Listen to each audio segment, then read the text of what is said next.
aquatic safety for our kids. There's nothing more important than keeping our kids safe in IB. So you'll hear more about the whistle in a second. Welcome to the June 19th, 2019 meeting of the Imperial Beach City Council. As a courtesy to others, silence your cell phones during the meeting and engage in conversations outside the chambers. The city clerk has an announcement. Just please notice we don't have the clock running. And I know our clock is a little bit behind time. So the city clerk will be keeping time as well as I will with my iPhone. So my iPhone will be on. Madam Clerk, oh, you have an announcement, right? If you are here to speak under public comments or on a particular item on the agenda, please fill out a request to speak card. They're located in the back of the chambers. And fill it out. Make sure you check off if you're speaking under public comments or a particular agenda item and hand it in to staff. And as the mayor said, our timer is not working right now. Staff will be sitting at the staff table. And when you have 30 seconds remaining, she will be holding up the red card to indicate that you have 30 seconds remaining. Thank you. Madam Clerk, please take the roll. Councilmember West. Here. Councilmember Spriggs. Here. Mayor Pro Tem Patton. Here. Mayor Dedina. Here. Councilmember Aguirre is absent. And please invite Cub Scout Pack, I'd like to invite Cub Scout Pack 866 to lead us in the Pledge of Allegiance. Welcome, gentlemen.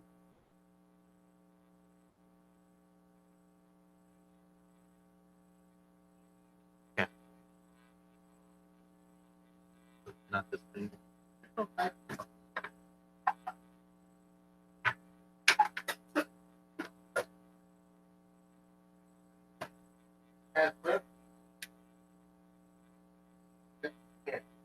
I pledge allegiance to the flag of the United States of America and to the republic for which it stands, one nation, under God, indivisible, with liberty and justice for all. Thank you, gentlemen. Thank you, guys. Appreciate it. Thank you.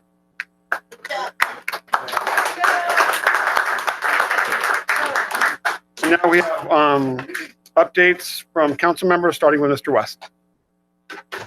Good evening, everybody. I think starting out, I'd like to, Saturday, June 8th, I was happy to partner with I Love a Clean San Diego and San Diego Gas and Electric for our second 2019 Clean Cities Initiative. Had a great turnout. 123 people showed up. We removed 272 pounds of trash before it got into the ocean, before it reaches our beach. So I'm really excited about it. And for those of you who have been to my Clean Cities Initiative, you guys know I give my phone number out to everybody and hoping that they call me and get me all the graffiti tags of our community. Well, I just want you to know we held a community cleanup in that same district, same area last year. And in that time frame, we had to remove 13 tags in our community. Guess what? This year, we only had to remove 1. So this is working and it's really putting it good forward. So I'm really excited about it. So it was awesome. And then on June 9th, I traveled to Phoenix. I was part of as your Airport Authority board member, I was attending the Airport Council International North American Conference, where we really talked about the business of development and how airports are affecting our community. And I highly recommend that if you get a chance on July 2nd, the airport's going to be rolling out some great information about our airport, our airline use agreement that's really going to be affecting all of our transportation throughout our entire community. So Hassan, I know you'll be there. It'll be good. And also I was really happy on the Hispanic Chamber of Commerce had their event at Mike Hess last night. And I know the mayor and I were actually over there, and it was great to see a lot of people coming in from all over South County to really frequent one of our places. So it was a great night, and it was good to see a lot of different people. So that's it.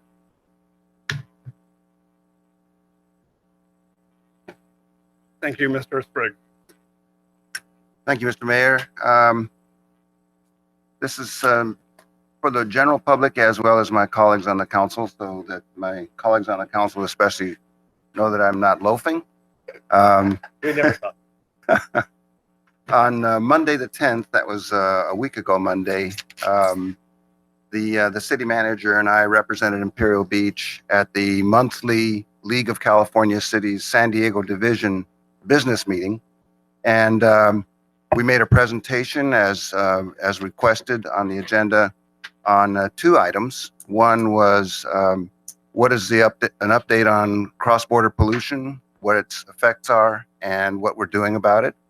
And the second one was on my work as chair of the Coastal Cities Group, the 61 cities on the California coast that are members of the League of California Cities. And I think both of those went very well. We had good questions. On the 13th, last Thursday, I attended the League of California Cities Housing, Community, and Economic Development Policy Committee. That meeting was in Sacramento. And we had a number of presentations and discussions, but the action item that we had was Assembly Bill 1482 that would implement statewide rent increase caps of 7% over the CPI inflation rate. So literally every property owner, including owners of single-family homes, with some limited exemptions, that are renting their property would be subject to that 7% plus CPI rate increase. We had a long, I think, animated discussion on that, and decided that we needed to get more information from the sponsors on some key questions before we could make a recommendation to the league board for legislative action one way or the other on the bill. Then this past Tuesday, there were two items. In the morning, I attended I participated in a conference call with the executive director of the California Coastal Commission and the chair of the Coastal Commission and one of the other commissioners, as well as my counterpart, who's the head of the California County Coastal Association. So this is all in preparation for a very critical workshop, first one in about 4 years, between the cities and counties on one hand and the California Coastal Commission on the other.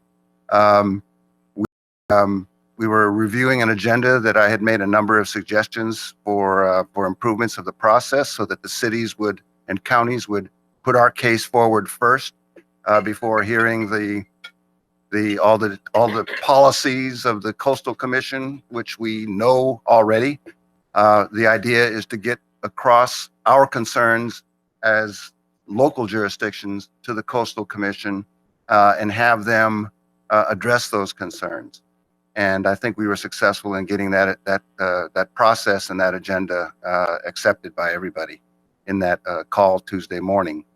And finally, Tuesday afternoon, I attended the Metro Joint Powers Metro Wastewater Commission special subcommittee working on an update of their strategic plan. And this strategic plan is going to look at how we incorporate the multi-billion-dollar pure water program, which is going to give us about a third of our water supply eventually from recycled water. Huge infrastructure project in 2 phases, and how we incorporate this relatively new development into our ongoing strategic plan, which the version of it 5 years ago did not include how the smaller cities are going to collaborate together to sort of hold the tiger by the tail, San Diego, the big dog, the big tiger, on holding the cost down and making infrastructure decisions regarding water recycling. And we're talking about massive recycling plants and that sort of thing. A lot of new lines have to be put in, etc. So we had our first of probably 4 meetings to update our strategic plan in terms of those strategies. So a lot of interesting things going on. Some of them are not as close to home as I would like to be with some of my work, but everything that I've mentioned is going to affect us and does affect us in our well-being as a community. Thank you. Thank you, Mr. Cotton. Yeah, on June 8th, there was a wellness event at Pure South. In the past, that was much bigger. I'd like to find out what we could do to kind of bump that back up. Before, it was in the streets, in the park, and I think it's real important for our city to keep that focus going, and I'd be happy to help out on that. And then also on June 8th and June 9th, the Imperial Beach Athletic Club held a cornhole tournament. And in the tournament on Saturday, it was just adults, over 100 adults. My favorite was on June 9th. There were 64 kids, and which was great. 64 kids times that many families, and they were all just watching. And I volunteered along with others cooking hamburgers and hot dogs. I cooked hundreds and hundreds, and the adults were really civil when I cooked on Saturday, but on Sunday, those kids, they want food and they want it now. So I look forward to next year. That's all. Great, thanks.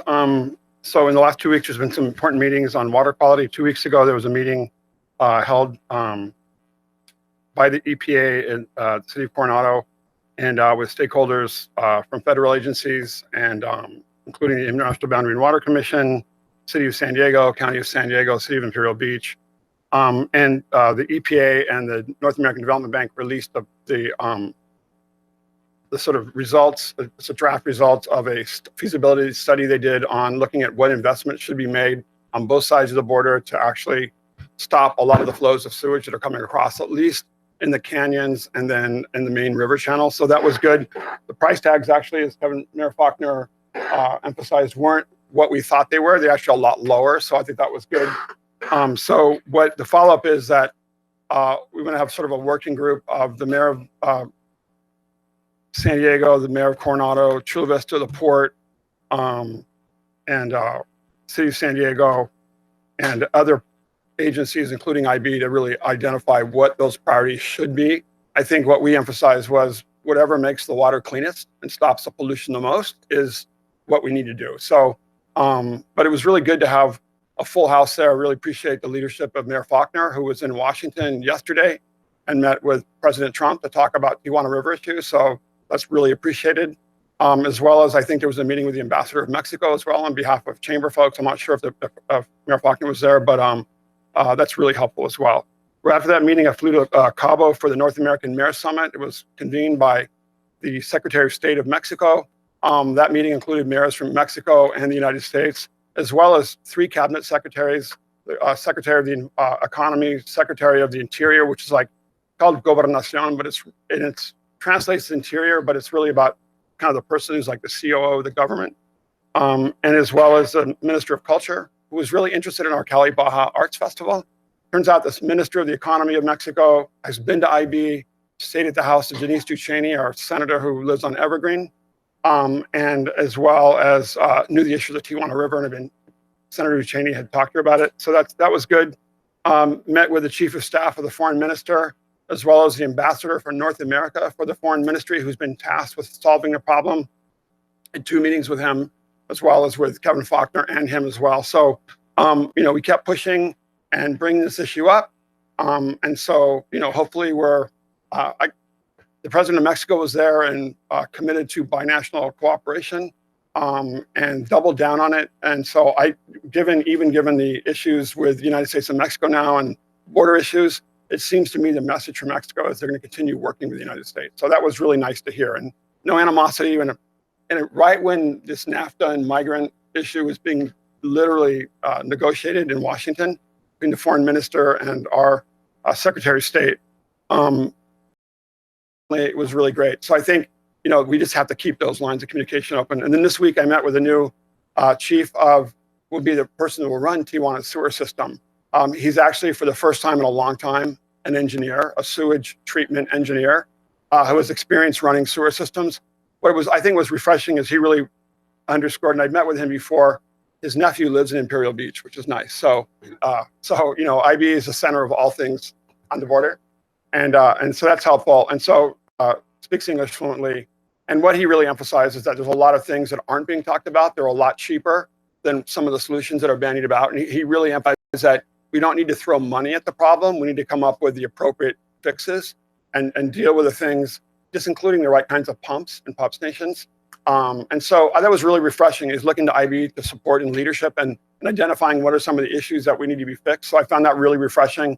And especially when we talk about congressional funding being apportioned for projects that will be matched by Mexico. And he really emphasized we don't want to waste money and throw money after bad money. So that was refreshing. It'll take 4 months for him to be in office, but he emphasized that the new governor of Baja, new governor-elect Jaime Bonilla, is good friends with the president, and he's been ordered to help fix this problem. So we'll see. You know, we're hopeful, but always watchful.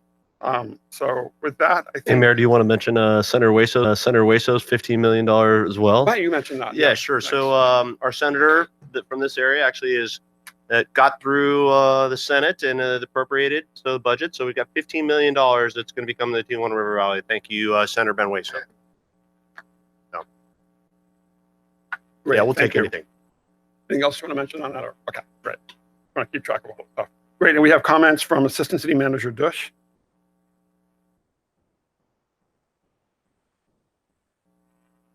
Thank you, Mayor, members of council. Real briefly, just wanted to pass along and notify folks of our ongoing outreach efforts for the local coastal program and our general plan. We've issued a series of drop-in meetings, and if people want to go to our website and identify those, we had one yesterday, one today. We'll have 2 more next week, and then 4 more in the earlier part of July. So again, if anybody has any questions on that, just give me a shout. Thank you. Great, thank you. And then we have Marine Safety Chief staff now.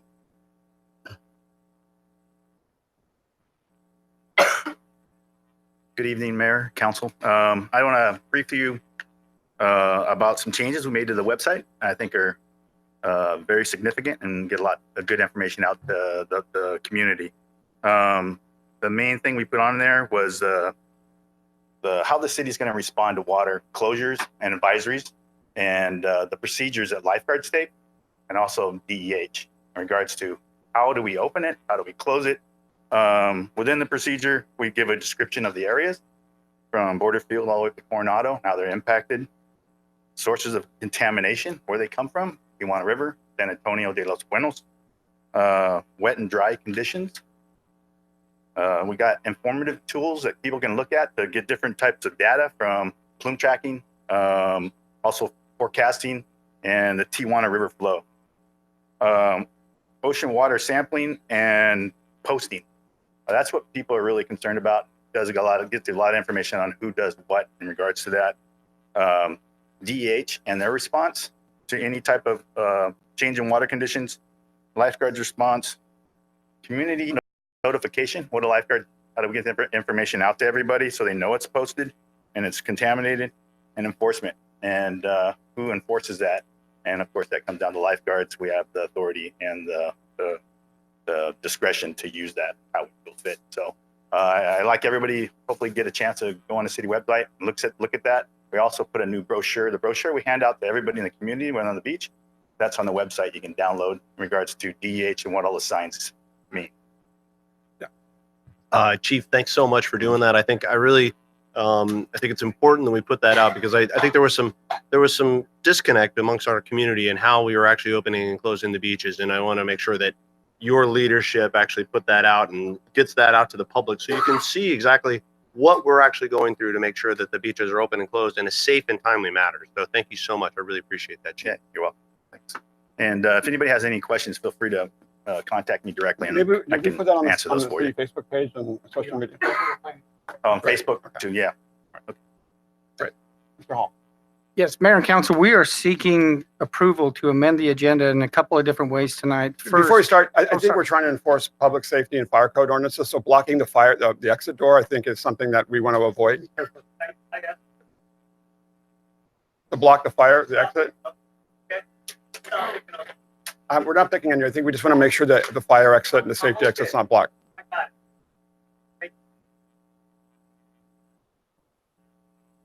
I think we're asking that you not block the fire alarm and the exit door. I think for the safety of everybody included. Thank you, Mr. Paninjuan. Appreciate it. Mayor and Council, we need to make a couple of changes, or we're requesting to make a couple of changes to the agenda tonight. First, we'd like to remove item 2.5 from consent, which is an item that I think has public interest, so that we can discuss that item and move that directly to after the consent calendar. And we would also like to move item 5.1 to directly after that item, which is for staff reasons. And then we also want to rearrange the order in which the presentations are given tonight. So we're going to ask our fire chief to give some information about water, pool, and safety tips. And then we'll ask Mr. Stephen Wright from Four Walls to give his presentation. And that'll be followed by the presentation from Sandag and the director, Hassan Estrada, to give us some information on what's happening at Sandag. So if you would allow us to make those changes to the agenda, we are seeking a motion. Second.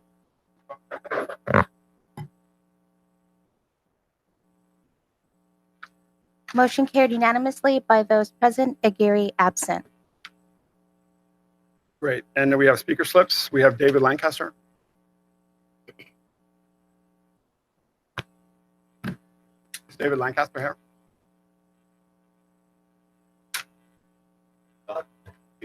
They can't hear you. Is David Lancaster here? David Lancaster will be followed by Mary Hensley. I represent the, there's 3 blocks for a cul-de-sac between 5th and Carolina. And we have cul-de-sacs and they have walkways through there. And for 36 years, I've lived there. And we have a bad health mess in my cul-de-sac. I noticed the past couple of weeks, they've repaired Thorn Street and Donix. And that's real nice, but we have a health hazard going down there with people wandering through there and leaving waste. And I talked to engineer Juan this week and wanted to know why they skip Spruce Street. If you're going to do something, you might as well do all 3 streets. And he said, no, there was no budget for that. And I asked him, is it going to be in 6 months? He said, no. Is it going to be a year? No. I'm not real happy about that. You know, I've been there 36 years. It's been a mess. We got a neighbor that goes down there with a weed whacker and cleans up the mess, and he shouldn't have to do that. So I was wondering why Spruce Street was skipped. Spruce, no, but Mr. Lancaster, we can have the city, since it's not an agenda item and we're not allowed to discuss issues that are not on the agenda, Mr. Hall can get back to you immediately. Okay. Thank you so much. We appreciate it. And appreciate talking to you beforehand. Mary Hensley. Mary is followed by Dante Pimentuan.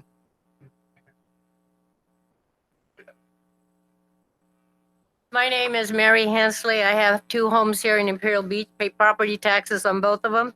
Mayor Dedina, you say you want to hear from your constituents, but the last time I was here, you gave us 1 minute to talk. We could have had 5 minutes each, which the time you took running down the federal government and your pro-pot stories.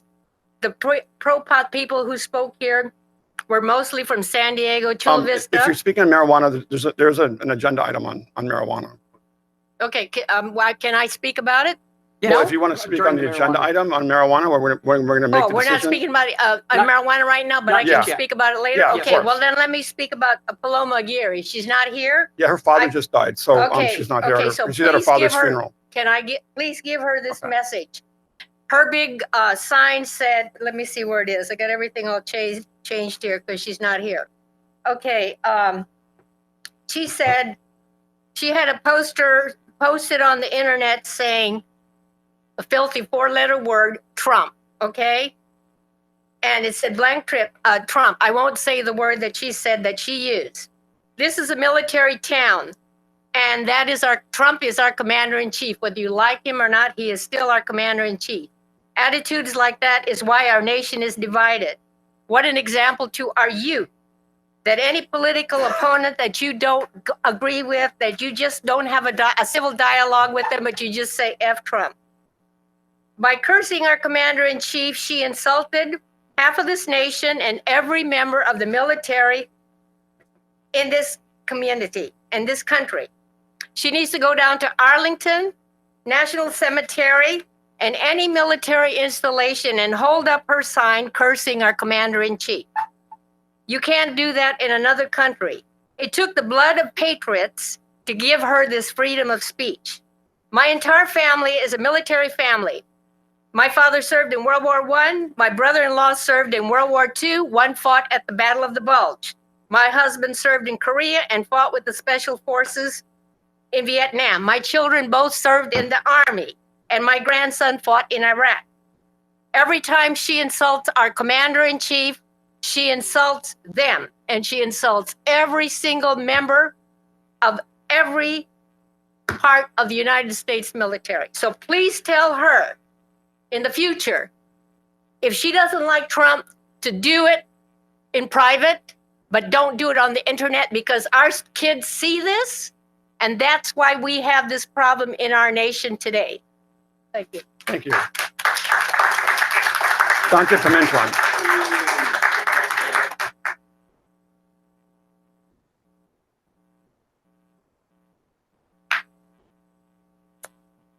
Approximately 85% of projected planned projects fail. You know why they fail? Poor leadership. Poor leadership is a result of poor communication, poor execution, lack of trust, lack of transparency by you, Sergio Dedina.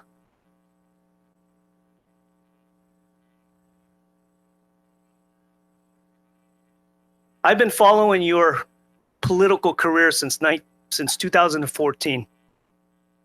And I thought you were a breath of fresh air.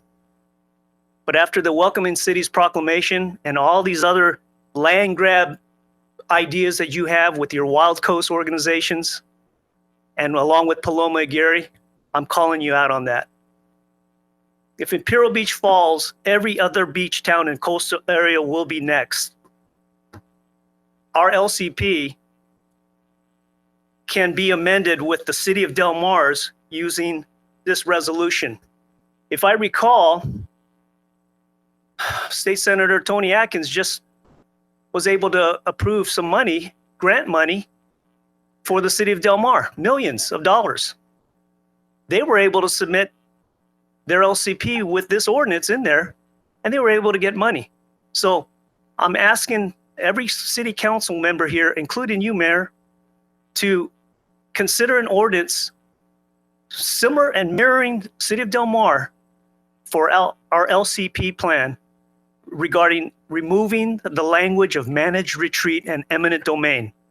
We know, based on a meeting that you had with the Lands Commission and David Ravel, we know what you're up to. So I want to let the people of Imperial Beach know that you're not fighting for Imperial Beach. Do away with the language of managed retreat for the private property owners and for the businesses that are on Seacoast. That is a first step in terms of leading by example. Your poor leadership has really, really messed things up here with our LCP. So remove the language of managed retreat and eminent domain. Include the city of Del Mar, just mirror it. Just take out the city of Del Mar, and that's what you submit to the California Coastal Commission. So LCP, many residents are in favor of removing that language of managed retreat. Get it out of the LCP. Thank you. Mr. Send Mr. Pimentuan the latest version of the LCP. Great, thank you. Penelope Robles? Is Penelope Robles here? Penelope Robles to be followed by Eric Syverson, then Tim Keaton, then Tynan Wyatt.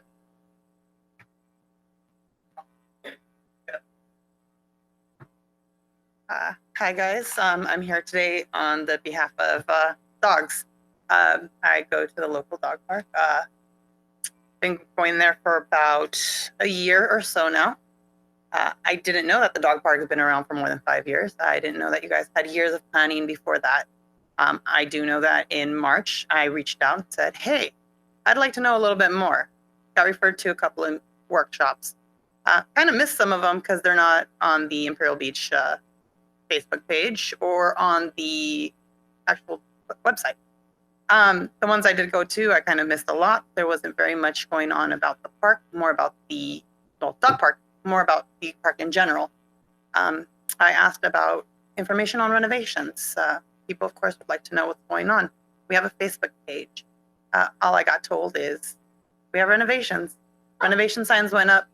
I asked, got told there's bark. We are thinking about possibly adding bark. A few days later, bark got added, I believe, at the beginning of May. Unfortunately, at that time, I had a foster dog who was 5 pounds. My dog's 25 pounds. He can walk on it. I will not allow him to walk on it. If I can't comfortably walk on bark, how can my dog? I'm gonna put the Chihuahua down. The bark is bigger than her paws. She was walking like if somebody, basically like hot asphalt. Up, up, up, up, up, up, up. I had to pick her up. I couldn't let her. 5 minutes later, we left. I asked if there was feedback on the new bark. A lot of people are scared of needles. Are there drug dealers are going to throw needles, things over the fence? Some people showed concern that there was metal inside the bark. People don't know where the bark came from. Some bark is dangerous to dogs. All I'm asking for today is a little bit of community outreach. I know that I've had spoken and said, I'm willing to take over the bulletin board. I'm willing to be a voice for you guys and put flyers up on events going on with dogs, veterinary hospitals, spays and neuters, things like that. I have yet to hear back about that. And I know I've reached out at the beginning of March. It's been a few months now. If you guys needed a person to help, like with the community of the dog park, I'm more than willing to be the person that goes and stands out there and gets information. Be on Facebook and see where the feedback comes from. I'm here to your guys' disposal since my dog can't speak. I'm his voice, and I can be the voice for all the other pet parents who can't attend meetings like this. Pet parents who are busy and the dog park is their dog's exercise. That's basically what I came here to say is reach out, please. There's a whole community of dog owners, and if anybody's like me, my only socialization is at that dog park with other humans and my dog. So we'll get back to you and follow up. I have your contact info. Really appreciate you coming in. Great. Thank you so much. We have Eric Syverson. Mr. Syverson.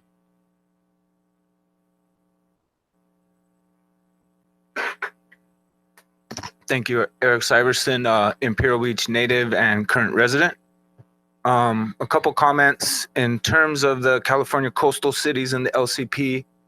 In November of 2018, the CCC released an amazing document, Chapter 2, especially principles for addressing sea level rise in the coastal zone. I think there's amazing interpretations that could be made, especially from small cities with our distinct geography that could really help us if we looked at that. In addition, the mayor discussed a lot of collaboration with Mexico. I'd like to remind everyone that on 6/18/2019, which would be yesterday at approximately 6 o'clock, Mexican was in violation of minute 283 yet again. This data shows it. It happens all the time. It comes at night, in case you were wondering. Mr. Pena is doing a wonderful job, the best he can to stop it. I will tell you that the lawsuit on behalf of the city, the addition of the Surfrider as an NGO to the lawsuit, has paralyzed us. Anyone who is a citizen, anyone who tries to engage with the IBWC or Mr. Pena will receive no information now. I don't know if it's a literal gag order, but I can't help the man, and I'd like to because he's not from here. Doesn't know the geography, doesn't know the land, and no one has helped him. Beyond that, I am a Mar Vista Mariner grad, class of '89, former ASB president, salutatorian. We celebrate our 30th reunion this week. So if you see a lot of happy green and gold Mariners around, cut us a break. We'll clean up after ourselves. We generally do. In addition, I just wanted to comment on the history of this place and the city. If you are from the military, you are in absolutely the right place. Warriors have lived in this valley for millennia. Special warriors specifically have lived in this valley for at least 2,000 years. That would be the Ipai, the Tipai, the Chechen, all the way to the Yuman at the Colorado River. In addition, the beach is the least significant part of the city. This is elevated ground guarding the flank of a protected bay overlooking a river, which is the most important part of this ecosystem, and Two Slot Canyon.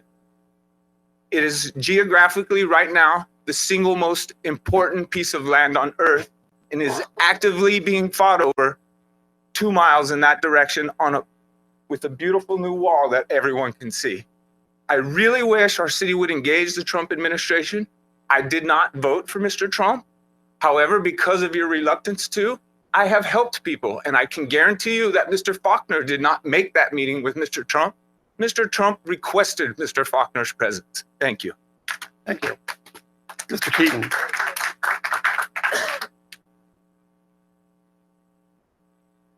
Good evening. Before I begin, I will note that I was kindly yielded 3 additional minutes by a fellow citizen, so thank you. I'm sorry.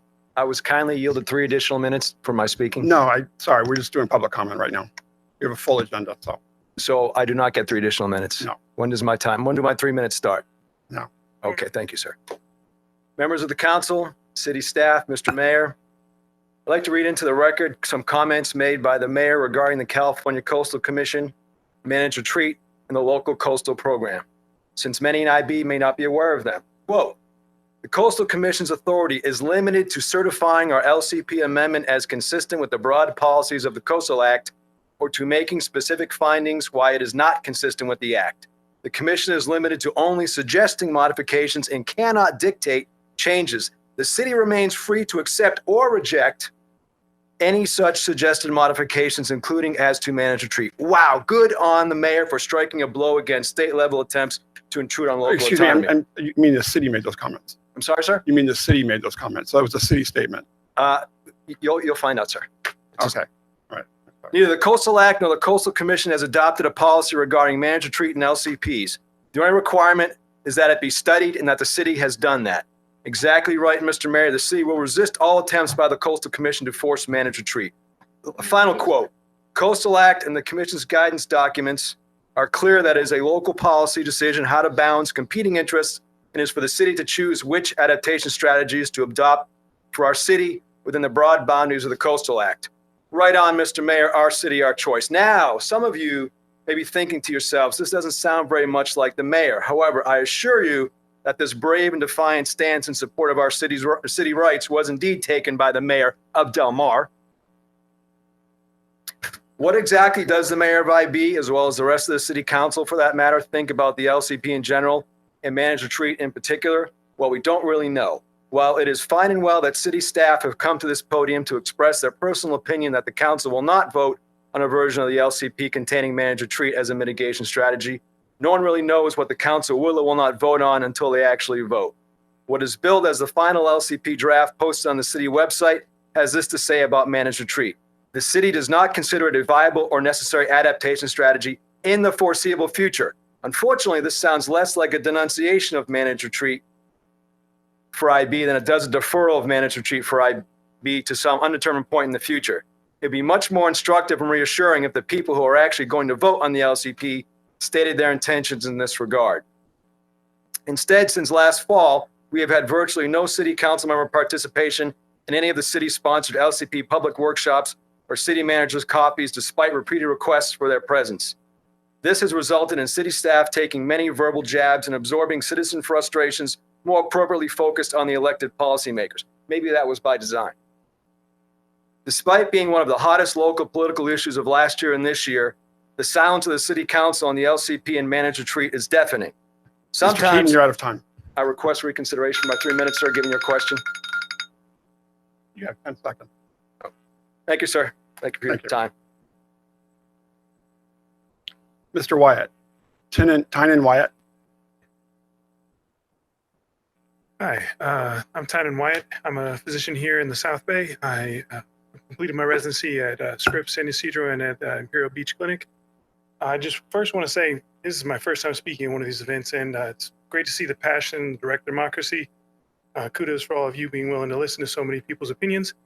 Mine will not be as impassioned, I think, as some of the people here, but it does matter to me quite a bit. I was going to comment on the RTP. We also have some of the architects of the RTP here to speak a little bit later. I just wanted to say that I think there are several reasons why supporting a progressive RTP is very important, particularly for these beach communities. We've already heard some talk about managed retreat, a lot of strong opinions on that.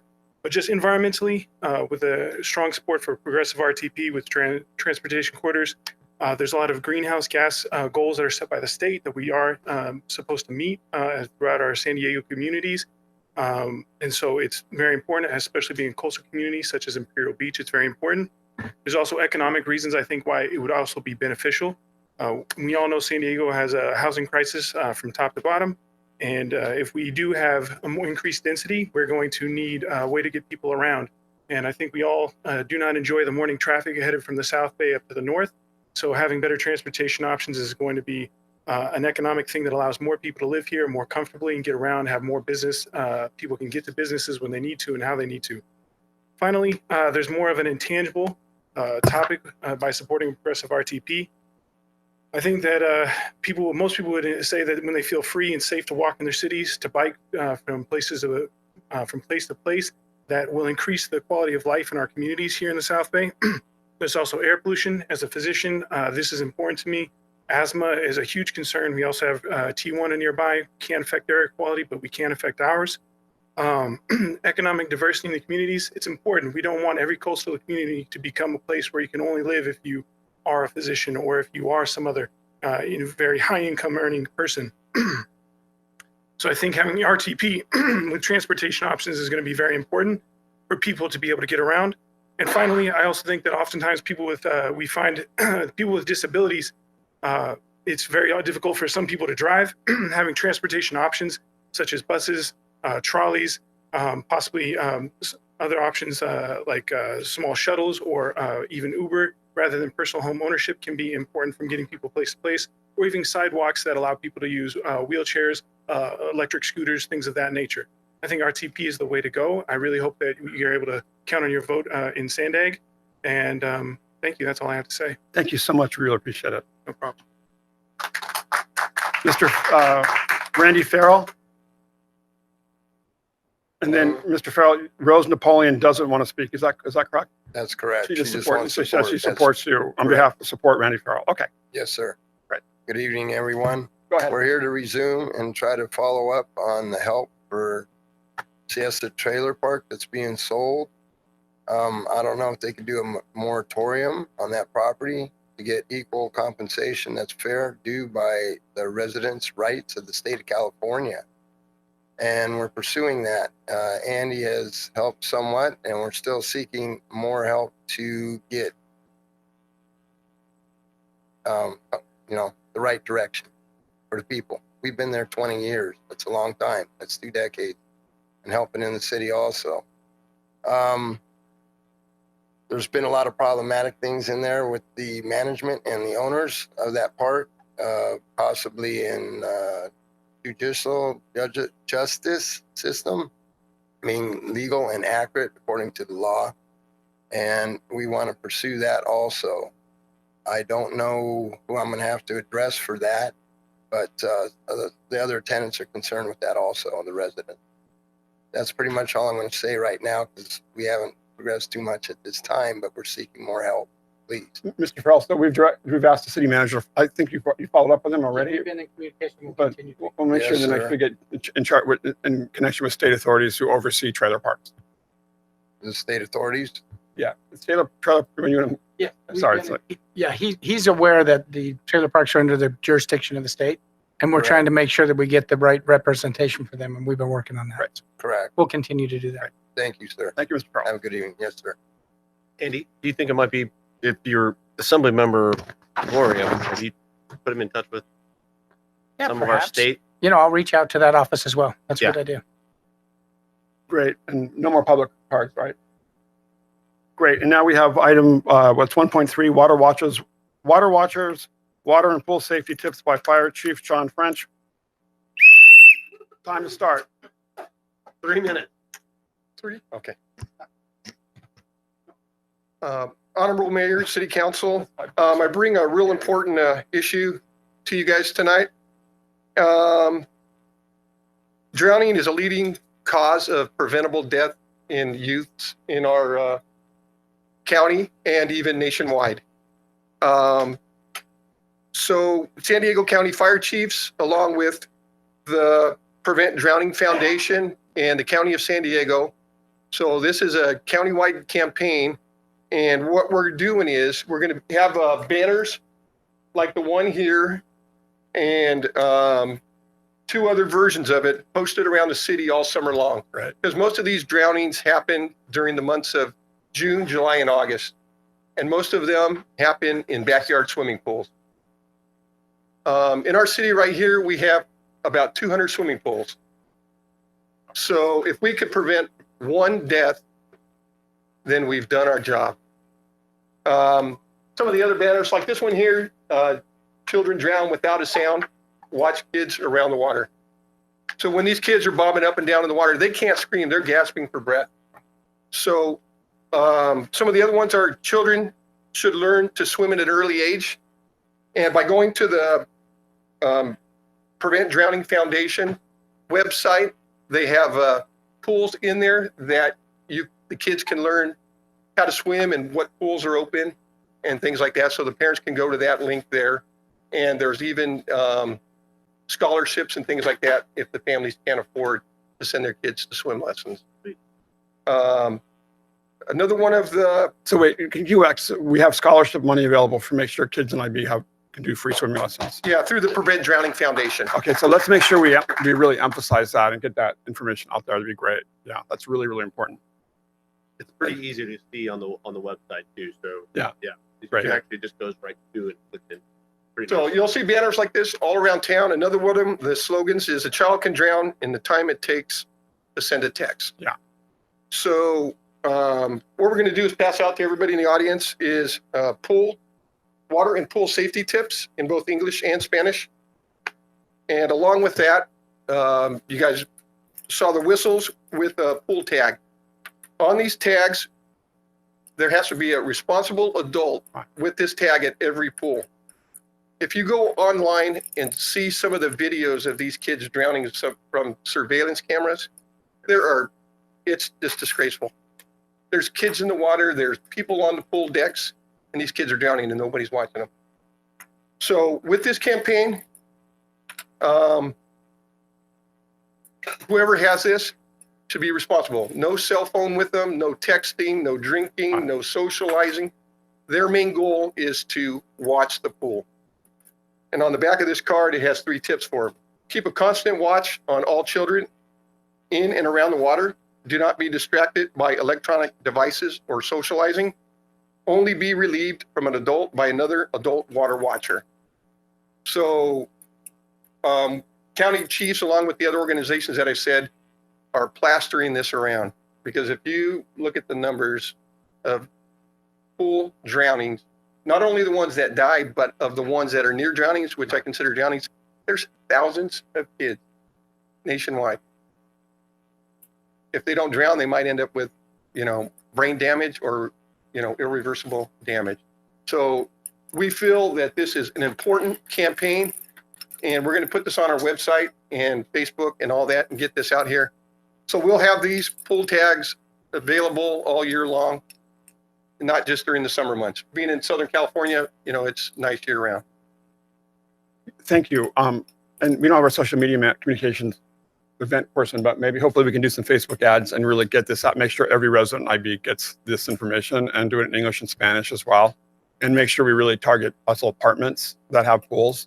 There's nothing more important than making sure the kids don't drown. So Mr. Patton and I rescued hundreds of kids collectively, and we know we've been in those moments when a kid goes in the water. My big concern too is that I'm a pretty active participant in asking parents to look at their kids and not look at their phones. Even when you're at the beach, it's amazing to see how many parents are now, instead of enjoying their kids at the beach, they're looking at their phones. And I had an experience in Florida Bay last year where I asked a mom who was looking at her phone and her little toddler was in the water. And we know how fast toddlers can drown. So really, really important to get information out there. But we want to make sure we get this information out. So thank you. And with our lifeguards, also, I think we need to do a little mini social media campaign on the phone thing, making sure parents are watching their kids at the beach as well. Really important. Yeah, this can not only hit the pool, but also the ocean water. Yeah. So there's not a lifeguard. I think that's a good idea to get chiefs having it and really talk about that at the beach. Is this important? I mean, you walk down the whole beach and everybody's looking at their phone. I don't know if you remember this. It was like 15 to 20 years ago. There were 2 kids in the South Bay that walked into their neighbor's pool and drowned. It was awful. Parents lost all their kids. Yeah, and one of the reasons we got rid of our pool in our house, because I just couldn't stand the idea of any kids walking in there and drowning. Yeah, it's my biggest fear. Having been a lifeguard and rescued lots of kids. So I'll anyway. give a personal story that I had on my own. When my son was about 4 years old, he took swim lessons at a community pool, and he almost drowned in the community pool while he was taking swim lessons. Came off the wall, and nobody was watching him. Right. And they didn't let parents on the pool deck at that time. My wife's yelling and screaming. So to this day, he is a lifeguard, a swim instructor, and knows how important that is. But, this is one of the reasons we highlight the importance of swimming lessons and getting a new pool built, and making sure every kid. When I was a kid, every kid in IB got free swimming lessons through the elementary school district. So we'd love to partner with our elementary school partners and find those types of monies in the future, so we can make sure that this is we have swim safety and water safety is something that's inherent in our.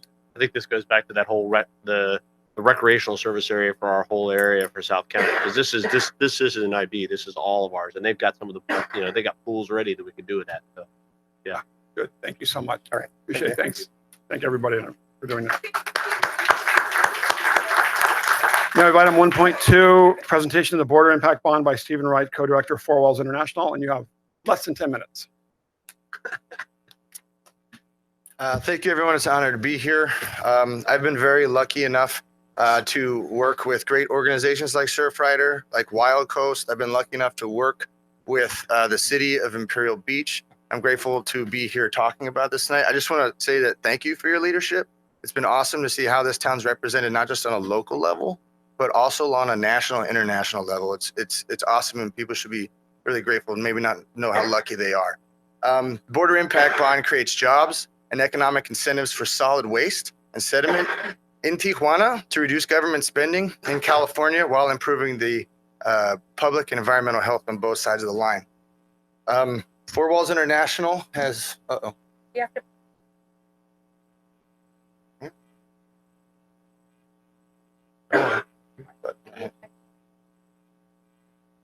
We got this time back, everyone. Sorry, everyone. All right, this is Los Laureles Canyon. You can see it from here. Last 10 years, we've been working in the border region, repurposing solid waste and sediment. You can see the map of our projects here. This is Vivero Hormiguita. It's about 500 waste tires. This is Casa de Botellas, single-use plastics and foam. Border Gateway to Nature. If you go to Borderfield, that's our work. This is Parque Rancho Las Flores. This is one of our later projects. And we've been lucky enough to do some projects here at Seacoast, Community Lot 10th and Iris, as well as some art and sculptures around town. We've also been fortunate enough to go to Guatemala and Colombia and build. This is a very steep hillside in Colombia. Those vault domes there, those are all truck tires. Those are camiones, very big. So we know about our region. We know, go up in the sky, we all kind of look like mold on bread. And we have this huge problem. These are sediment basins, 3,000 tires a year, up to 60,000 cubic yards of sediment, millions of billions pieces of plastics and foam. Cleaning out those sediment ponds occupies 20% of our regional SD coastal Cal State Park budget, just those. That's one sub-basin. When you look at the other tributary canyons, let me back up. 1.8 million we spend every year on that. When you look at what the county and the city spends, or the city of San Diego and the other tributary canyons, the main channel, it's about 3 to 8 million annually that we spend on reacting, not necessarily acting. Right, so there's the watershed. The green star there is the sediment ponds. Laureles is that yellow shape there. That's the sub-basin. That's where we've been working. And over the last 10 years, what we've learned is that by creating jobs, upward mobility, opportunity, things we all believe in, we can actually repurpose this stuff for 70% less than what we spend on dredging it. And we can do it creating jobs, right? We're beautifying neighborhoods. More economic stability in this community and others like it is more regional resiliency. And but it doesn't matter what we do, right? What the intervention is. If it doesn't have a sustainable finance mechanism behind it, you're gonna always be trying to get that money, right? And this is what we've learned. So we created the Border Impact Bond in an attempt to do that. And the idea is that private money crosses the border, creates those jobs, those economic incentives. You hardly ever find an aluminum can in the river, right? So and that supports upstream watershed improvement projects. Downstream downstream stakeholders, in this case, the state of California with Goat Canyon, would see significant savings. And that savings could actually afford to pay back the principal, pay back the interest, and still save a ton of money. So that's the sustainable cycle. These are 3 hotspots that we have identified with our partners at UCI, the SEDRISE program. These 3 hotspots contribute 60% of the sediment and trash loading into the sub-basin. This is the far left is Milenio 2000. To the right is Alacrans, which if you haven't been there, I was there 2 days ago, you really won't find a more contaminated place in this region. There's a Pequeño Haiti, yeah. Okay. And they get the whole city's dumping on top of the people there down the canyon. San Bernardo up at the top, or at the bottom of this. These are the 3 hotspots from the sky. And basically we would finance channel and hill slope stabilization, community-centered waste management projects and recycling, and reforestation and green infrastructure. I want to take this opportunity just for any of the folks, like I'm not immune to the stuff I see in the papers and stuff. Anybody has a question about like who I work for, it's those ladies in the top left.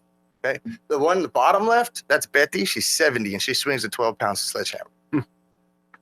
So working with our partners at UCI. The blue bell curve is what the models anticipate that California will pay just for Goat Canyon over the next 10 years, and that's $25 million, right? But if you look at these other ones, to the far left, so if we take that baseline of $1.8 million, we do 2 years, right? We call it $3.6 million. $3.6 million in investments upstream. Again, that's private money. It's not public money crossing. $3.6 million upstream has the potential to save $18.5 million over 10 years. That's plenty to pay this thing back. And the overlap there, that's the risk, and it's very small. So we know there's a very high chance that it would work and that the risk is minimal to the state. It's a project it's a plan that's built to scale. Once we do it here, we can do it everywhere. We can do it across the watershed. It's at a larger order of magnitude. And we, of course, can replicate it along all the sister city pairs, really, in all the binational watersheds like it. Let me back up and just say that we focus specifically on trash and sediment. It's not sewage, but it does relate to it because this is the stuff that clogs up the collectors, right? So we could do it across the border. And of course, it's really at its heart, it's designed to be a coastal watershed model that we could hopefully freeze the plastic leakage and give us a chance to clean it up. We're currently talking with North American Development Bank. They have a green bond framework, and they are interested in housing this. And we're also talking with the California Treasury. That is it for me. I know I spoke really fast, but I want to make sure I got through all those slides in 10 minutes. Thank you. And again, thank you for your leadership, everyone. I really appreciate it. And if you have any questions, I'm happy to field Before we those. start, is Mr. Syverson here? You want to speak? Okay, we'll do the questions and then we'll let you speak. We'll do the questions first and then, yeah, go ahead. Yeah. I just want to know what do you need us to do to help? I mean, this is, I think all of us on the council understand that finally monetizing some of this trash and sediment is the key to really making this project work and making this finally rid ourselves, because we both know we've been cleaning out these canyons for a long time, that's part of the problem is getting that stuff out of there. It clogs Popsila, it does all those things. So what can I do to help besides, being on the ground with you? Obviously I can do that, but well, when you terraform an entire canyon, right, you have to start at the bottom. You have that's right. Like if you're plastering, you start at the bottom, right? So that's Conagua's territory. That is obviously, Monarch and the connections. I've been lucky enough to be in the room with some of these high level conversations you guys have been having. We're going to need Conagua to come to the table. We have great success. When we have the resources, the city has really opened the doors, gotten us the permits, done everything, because there's no, siempre no hay lana, right? There's no money on their end, but they can open it and facilitate it. You guys have already been great champions for us, but I think including this in some of the high level conversations, we're going to have to get Conagua to the table. Hopefully there's somebody to talk to next Friday, but that, and then I think just keeping the dialogue open and see where this goes. This is when this opens up, private company. I'm not asking you guys for any money in the future as this scales. there could be an opportunity to make money cleaning up the beach. Yeah. Right? Like everybody here could make money cleaning up the beach. Yeah. Potentially. But it depends. We're innovating. We're asking the state of California to do business in a very different way than they ever have. So Perfect. Okay. it takes a little time. Sounds good. And then lastly, I don't have you ever had a chance? I highly recommend that you go over and see the sea level rise sculpture that Four Walls International did. They put on near the Bayshore Bikeway off of 10th. It is really, really impressive, and it is so visually stunning and so visually well represented that you can really get an idea of what we're challenged with. So thank you so much for putting that in there. It's a great sculpture. Appreciate it. Yeah, Mr. Wright, I got to tell you from, maybe I won't tell you. Okay, maybe I will tell you. Maybe I won't tell you. Is that emergency bell? From meeting you a few years back, I remember you walking in here in coveralls, long hair, stuff all over your face from doing your projects to coming in now. I'm pretty impressed, as well as his presentation. You know, I can't wait to see what you're going to be doing in the next 5 years, because it seems like the writing's on the wall that you're going to be moving up. Thank you. And doing the right thing. This presentation was great. Go a little slower on your. It's my fault. On your accomplishment. Yeah. Because we all want to see them. Yeah. Because that's like the proof is in the pudding, right? But great presentation. Yeah. For me, that was like golden. Like all the big parts that you did. So thanks and keep up the good work. Appreciate it. Mr. Spriggs. Yeah. Go ahead.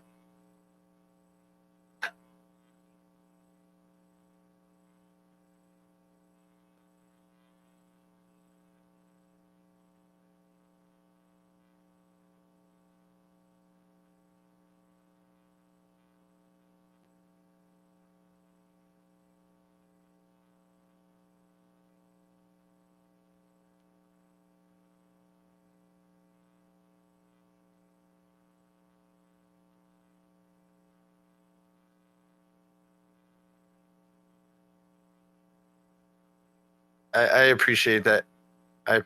And I have to say a big thanks to Andy Hall and Chris Helmer, who have both provided letters of recommendation or letters of support for some grant applications that we've done. So thank you, Jim. Yeah, no, I want to really acknowledge that these impact bonds are something they're doing in social services like in England, and it's really a new model. So you identify how much things cost, and then you save the money by, carrying out these solutions. And that's something I think they're really thinking about. I mean, I think when you talk about the money invested on the US side of the border in sewage infrastructure and stormwater infrastructure versus how much it would cost to do the same thing in Tijuana, I think the new director of CESP said, it's 10 times cheaper in Mexico to do it. So, I think those investments pay for themselves. So it would be important for you to meet with Rigoberto, the future CESP director, because I think he has a strategic interest in reducing the amount of trash that goes into those pump stations that basically result in significant beach closures for us. And then, his nephew, Arturo Angeles, who lives in IB. So I didn't know that was his nephew. Yeah, Oh, so that's a great connection for somebody who needs to be part of that dialogue, as well as trying to figure out a meeting with the new mayor of Tijuana. Ultimately, at the end of the day, the city controls waste, as you know. And then apparently, according to Rigoberto, the new CESP chief, there's someone from, I think, Tecate that's now working at Conagua. So we'll make sure that he can probably set you up with that person. Thank you. So anyway, I appreciate that. Thanks. A really good way to think about this. When you mentioned, I know that we have to build downstream infrastructure. That's going to happen. A good way to think about this is best management practices for operations and maintenance in the future for the downstream infrastructure. Right. The downstream infrastructure is like, well, we can't leave it up to fate, right? But there are some things we can do upstream, and I appreciate all of your comments and support. Great. Thank you very much. Appreciate it. Everyone. Mr. Syverson, you oppose this project, so if you want to come give us an update.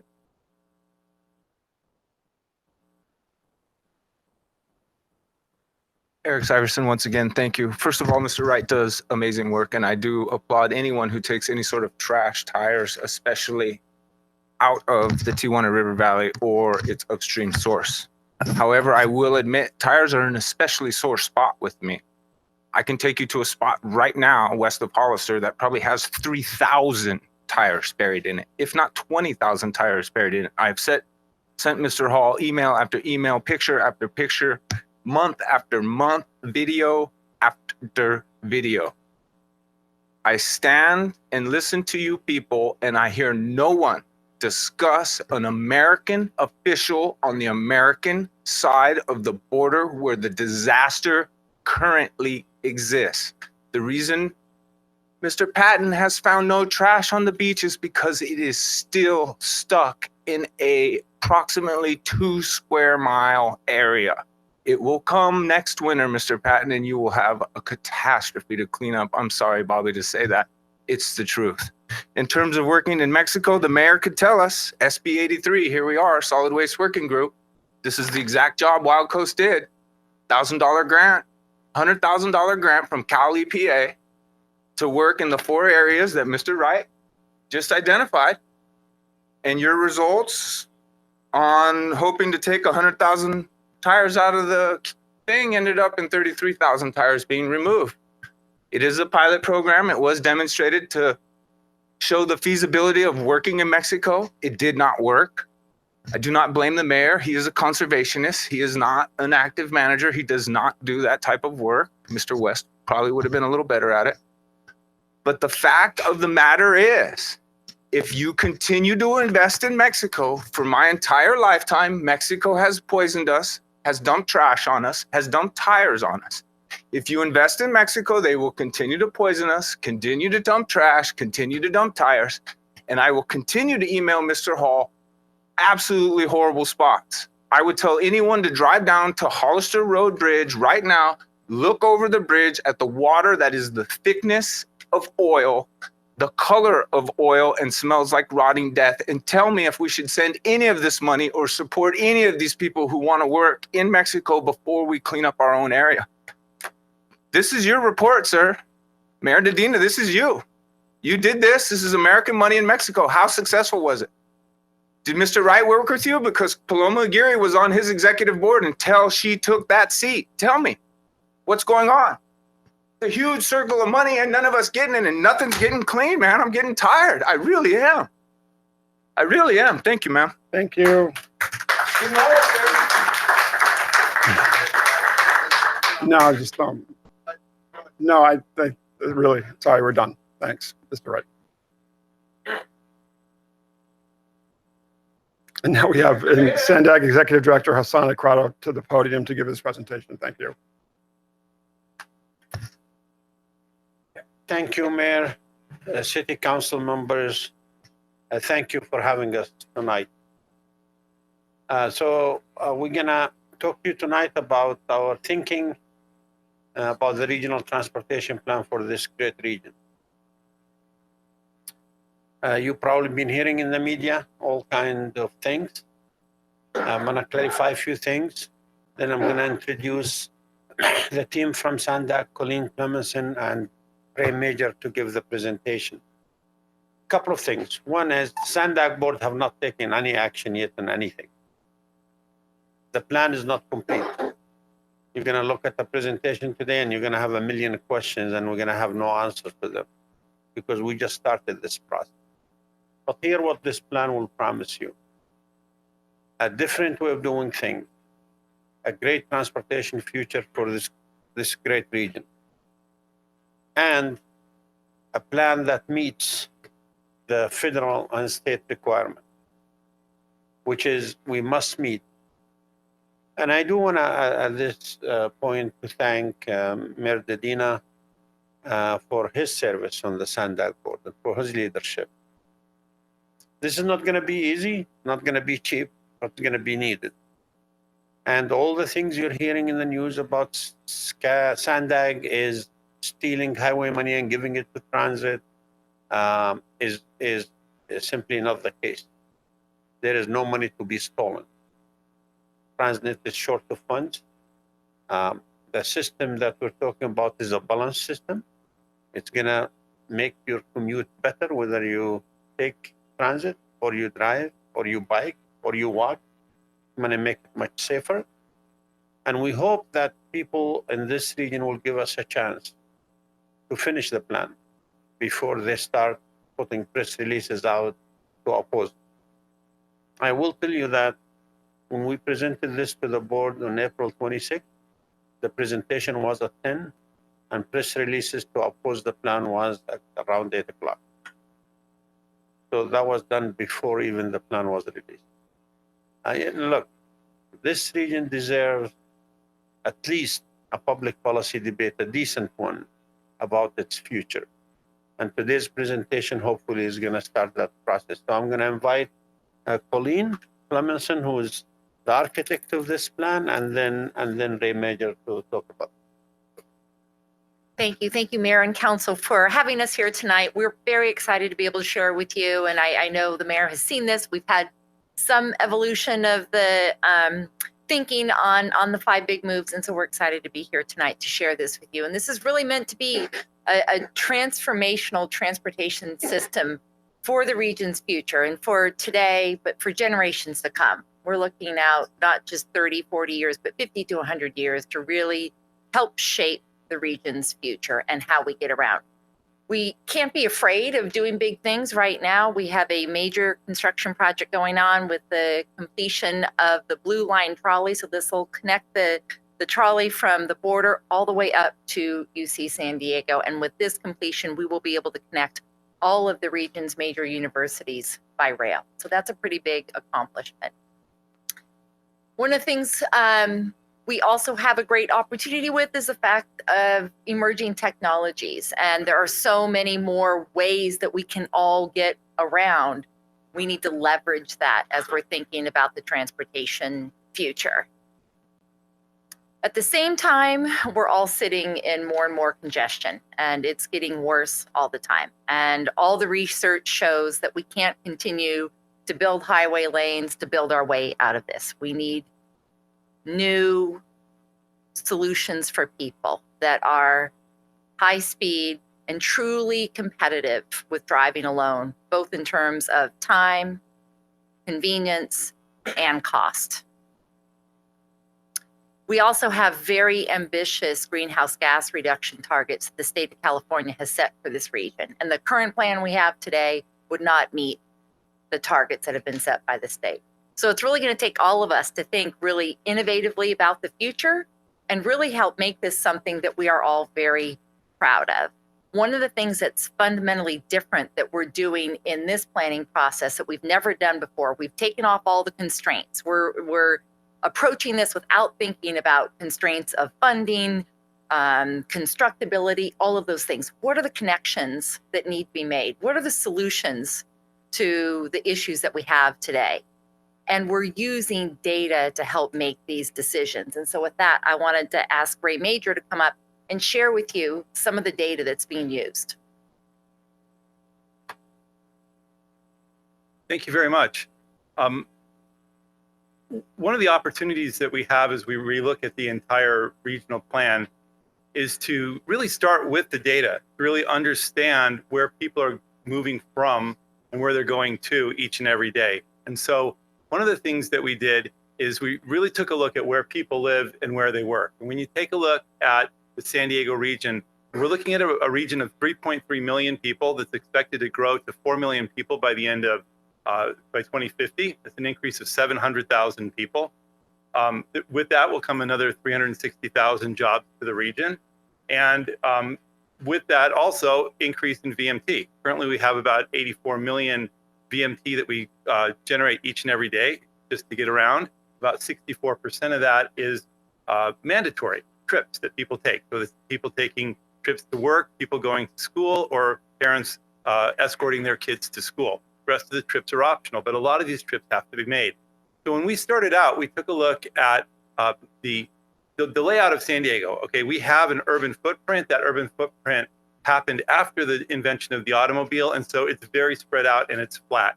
This map shows you where people live right now with the red spots showing where there's a higher density.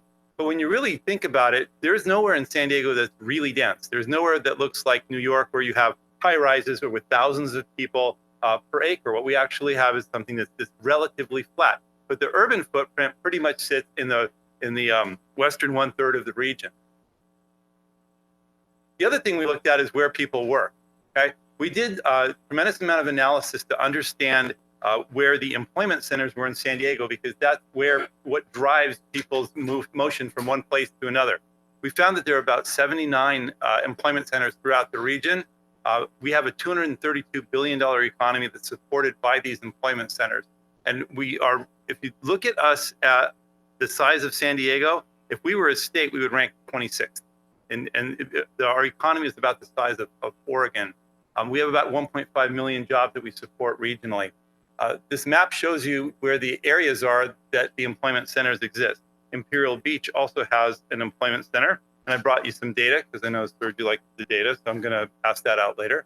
But when we take a look at the data, I want to show you how we're using this to help make decisions.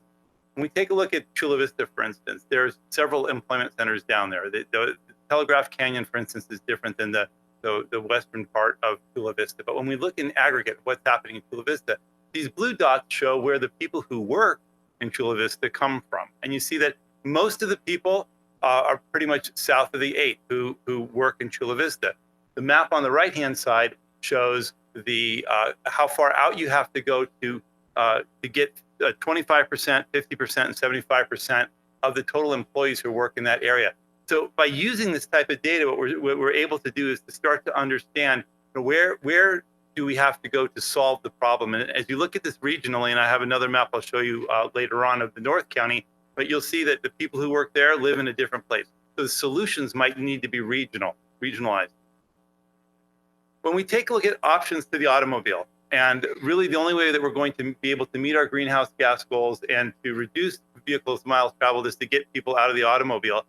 But the alternative has to be as convenient as the automobile. And right now the issue is that we really don't have a good alternative.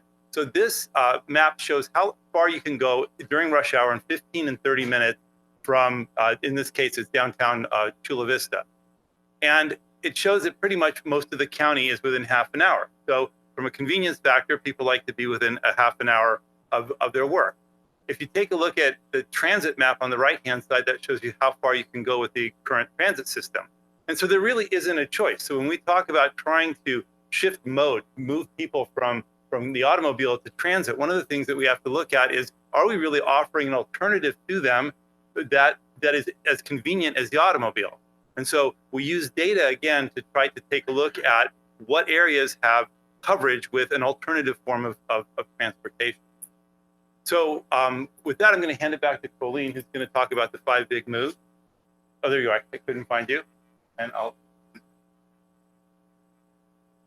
Thank you, Ray. So hopefully this gives you a sense, and that right now transit is really not an option for people. I think that's what comes really clear in those maps, that we really don't have an option for people to get around other than driving.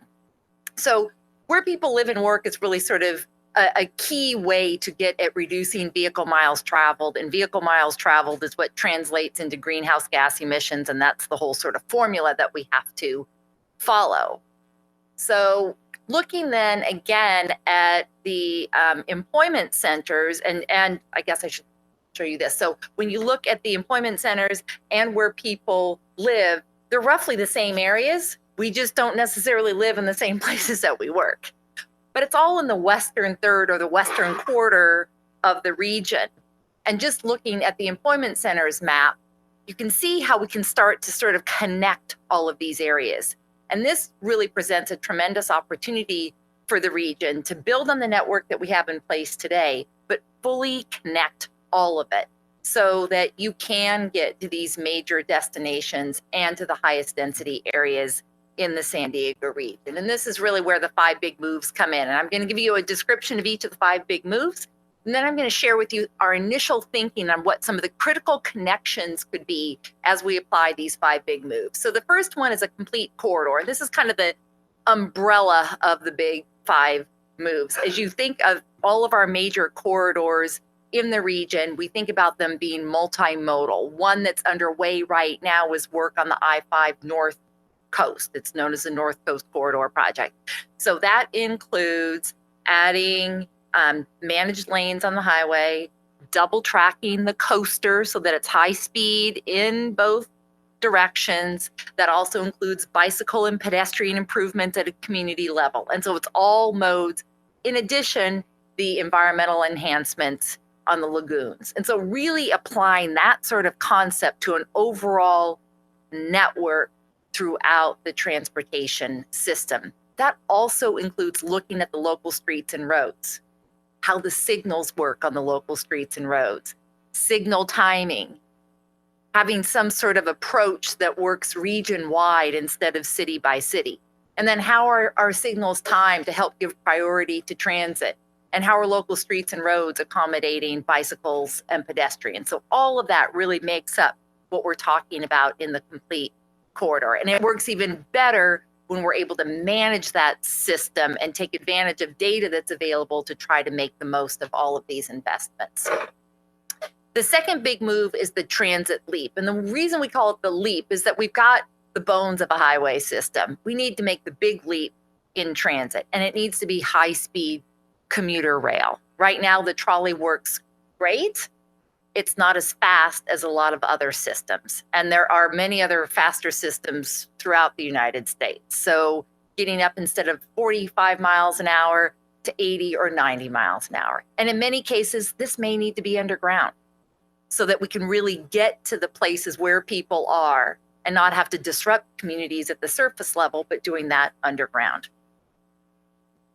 Also investing in the current system. So that means giving priority to where we have key bus service already in place. So not forgetting about the investments that have already been made. The third big move are mobility hubs. And these are really the centers of activity that would be connected through high-speed transit. The mobility hubs are envisioned to be different scales. This is an example of what would be an urban scale mobility hub, where multiple high-speed transit lines come together, surrounded by higher density development. There are also lower scale, more suburban style mobility hubs. And one of the things that becomes available in mobility hubs is also the smaller neighborhood type vehicles. So when you get off at a train station, you have access to smaller neighborhood type vehicles to get you to your destination. And that really becomes the fourth big move, which we refer to as flexible fleets. So these are really envisioned as the autonomous, electric, neighborhood type vehicles, everything from the scooters and bikes to more smaller autonomous vehicles that are available on demand to do some of the smaller trips and also help get people to and from high-speed transit. And then the fifth big move is what we call the next operating system.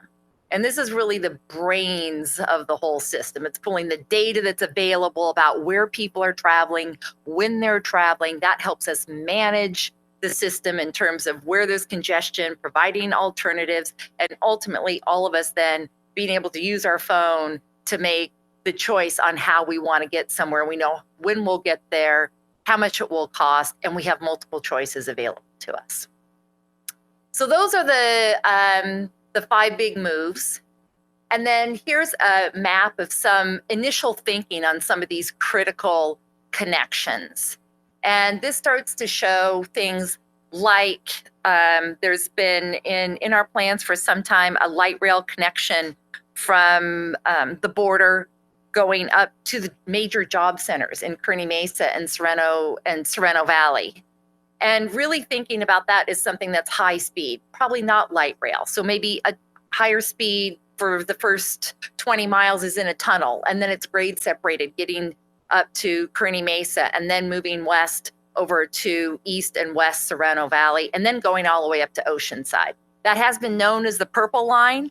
We're also now kind of calling it the Jobs Train. So it's really hitting the major areas where people live and getting them to where the jobs are. Another example is just looking at East and West corridors too. So you see some of these green connections. That's where we're really thinking about making more transit connections. We've got some of the north-south stuff in place, but how do we make those connections in complete corridors in those areas as well?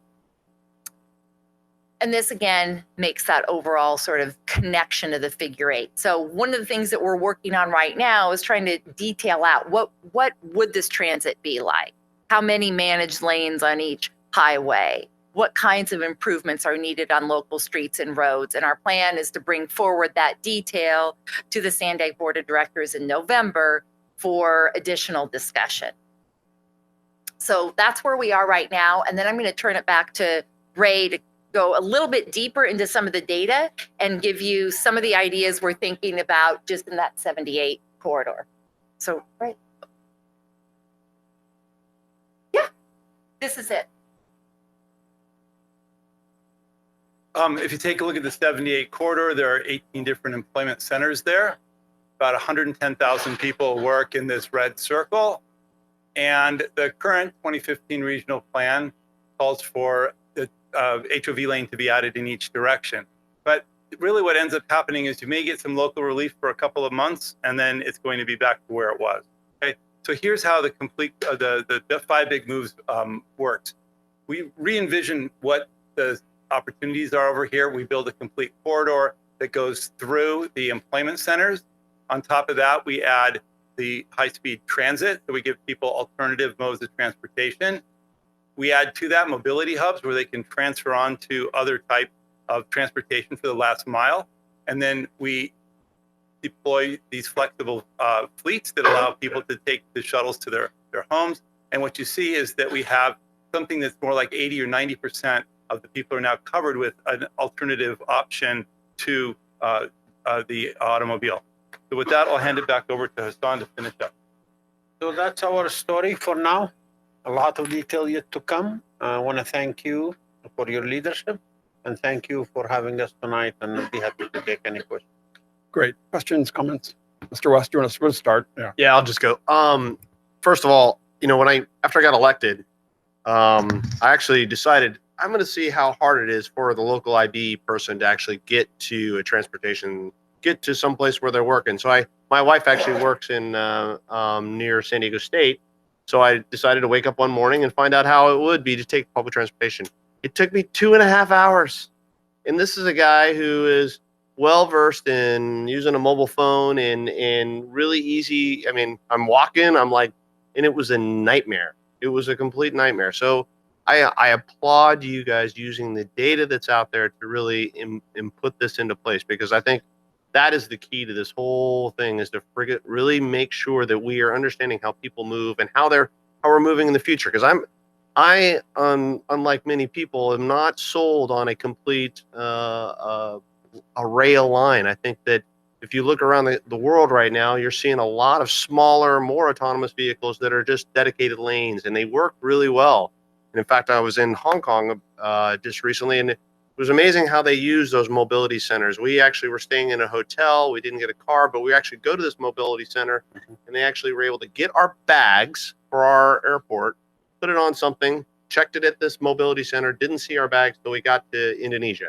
So those are, didn't have to care. I remember my wife saying to me, honey, I've got a lot of stuff in there that may get lost, but it worked fantastic, and it made the whole transportation so much easier and so much better. And it totally relieved us of a lot of stress. So I applaud you for this. I think it's going to be bold, and we're going to have to work hard together, and we're all going to have to come together. And Mayor Denny's leadership he's on this point on this. So I'll be watching him. So, but yeah, that's great. So thank you very much. I appreciate it. It's just great. Thanks so much for the presentation. You didn't really get into this. I just have 2 things I wanted to point out. I've been on the council now going into my 9th year. Have been an alternate on Sandag in years past and gone to many of the meetings.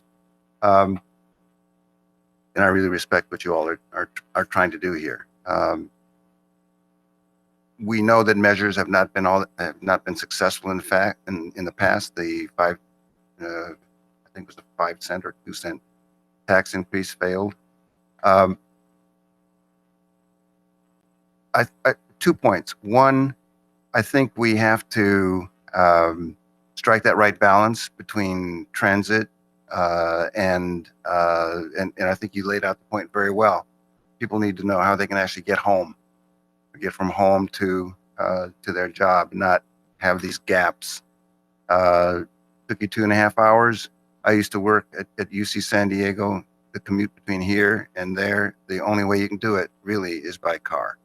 And that's going to change with the trolley. But if it's going to take an hour and 15 minutes on the trolley, it's still not going to change that many riders who have to go a long distance. So I think, there's something that probably needs to be done sooner rather than later, just looking at the trolley to make the ridership grow and make it a more feasible way to get from point A to point B. Next, this whole idea of housing, where housing ought to be, where density ought to be, and transportation. We've kind of gotten it wrong in Southern California compared to a lot of other urban areas. We have a horizontal urban area in all of Southern California versus the way it is in most places, in part because we didn't really start off with transportation hub. And then employment and housing builds around that. I hope if we look at this growth, the 700,000, that there's a real close connection between where that housing goes and these major transportation hubs, and we don't repeat the mistake of the past in that regard.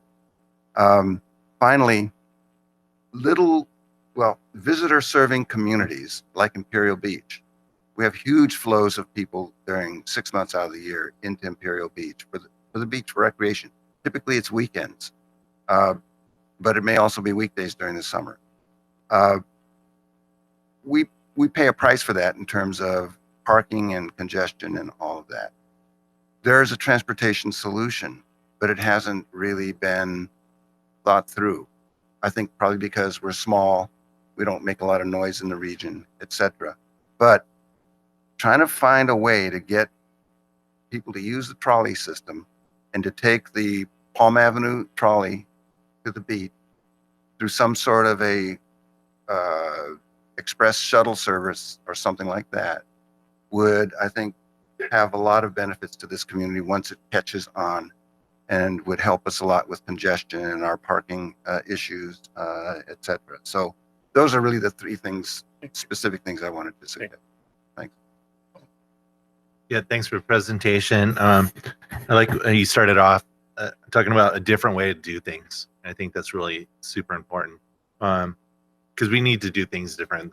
The world is different, and we want to assure people that you're doing the right thing.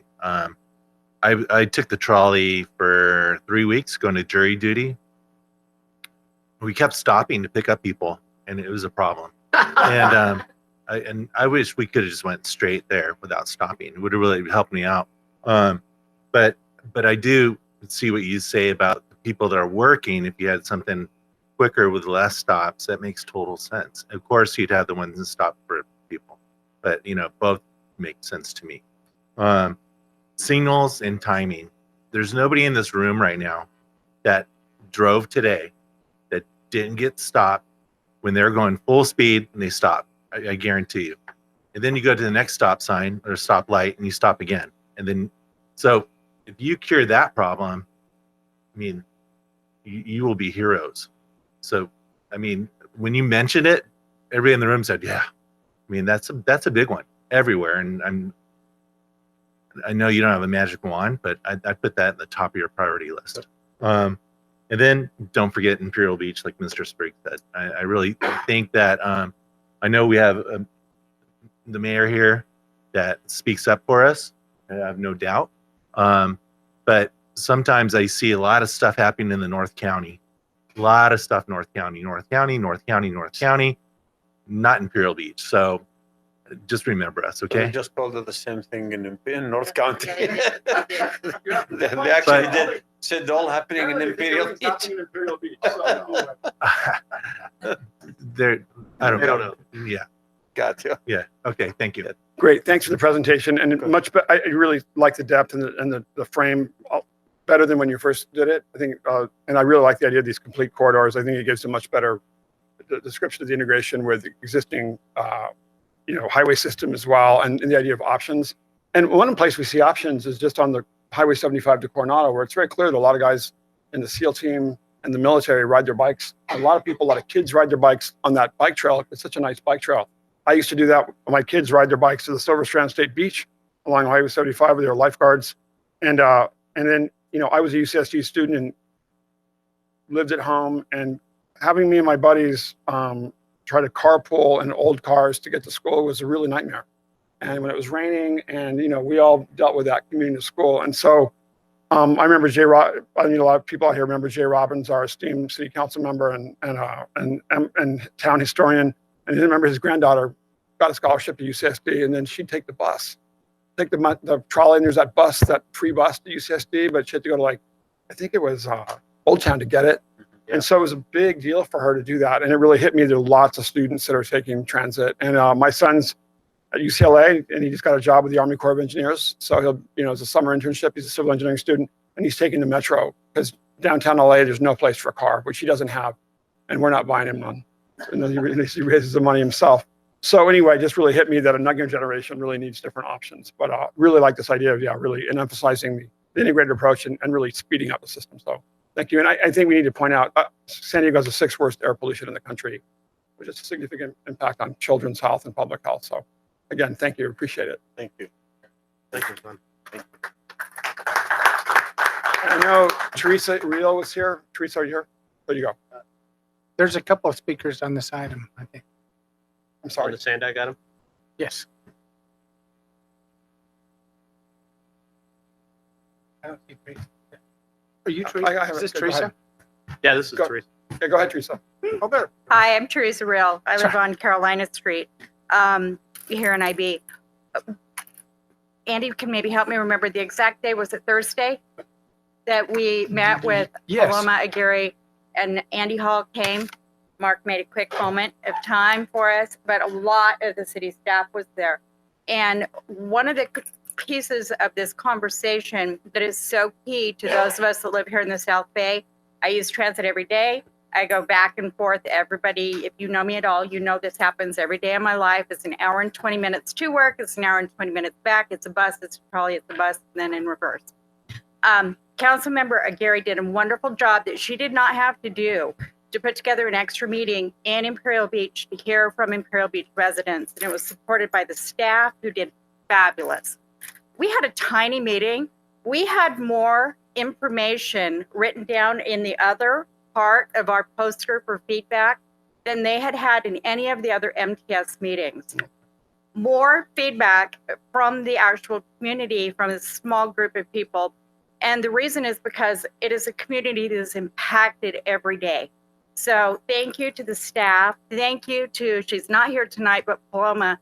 And when you're looking, we think a lot of times of Mark, and we think of the mayor when we're looking at this Sandag piece, but you need to know Paloma is here for that smaller piece. Thank you. Mr. Syverson? All right, thank you. And now we're moving on to consent calendar items 2.1 through 2.4, 2.6 through 2.8. Is there a motion?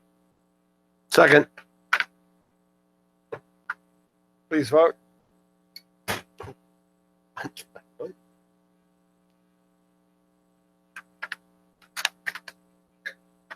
Motion carried unanimously by those present, Aguirre absent. Great. Thank you. Okay. Let me make sure. Sorry, just making sure we're clear on this. So we have item 2.5, that's resolution number 2019-8046, consenting to improvements within the public right-of-way to facilitate outdoor dining for the IB Forum at 1079 Seacoast Drive and authorizing related actions. Assistant Community Development Director Fultz will give the report. Mayor, members of the council, this is for IB Forum. They're proposing a outdoor patio that would encroach a couple of feet on Seacoast Drive and about 3 feet on Imperial Beach Boulevard, so that they could provide some outdoor dining services similar to the Brigantine restaurant, which is a little bit further to the north. These are the existing conditions as you see it today. So this is what the applicant's proposing. They would have a lot of landscaping would remain, but they would continue a wall that would extend on Seacoast Drive and wrap around to Imperial Beach Boulevard. On Imperial Beach Boulevard, you can't see it very well, but that existing planter is already extending into the right-of-way about where that wall would locate. So there wouldn't be much change to the existing pedestrian area.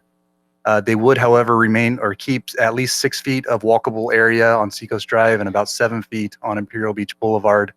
And because there's landscaping right now that they would replace, they would provide permeable pavers so there wouldn't be any impacts to stormwater. And of course, it would have a nice aesthetic as well.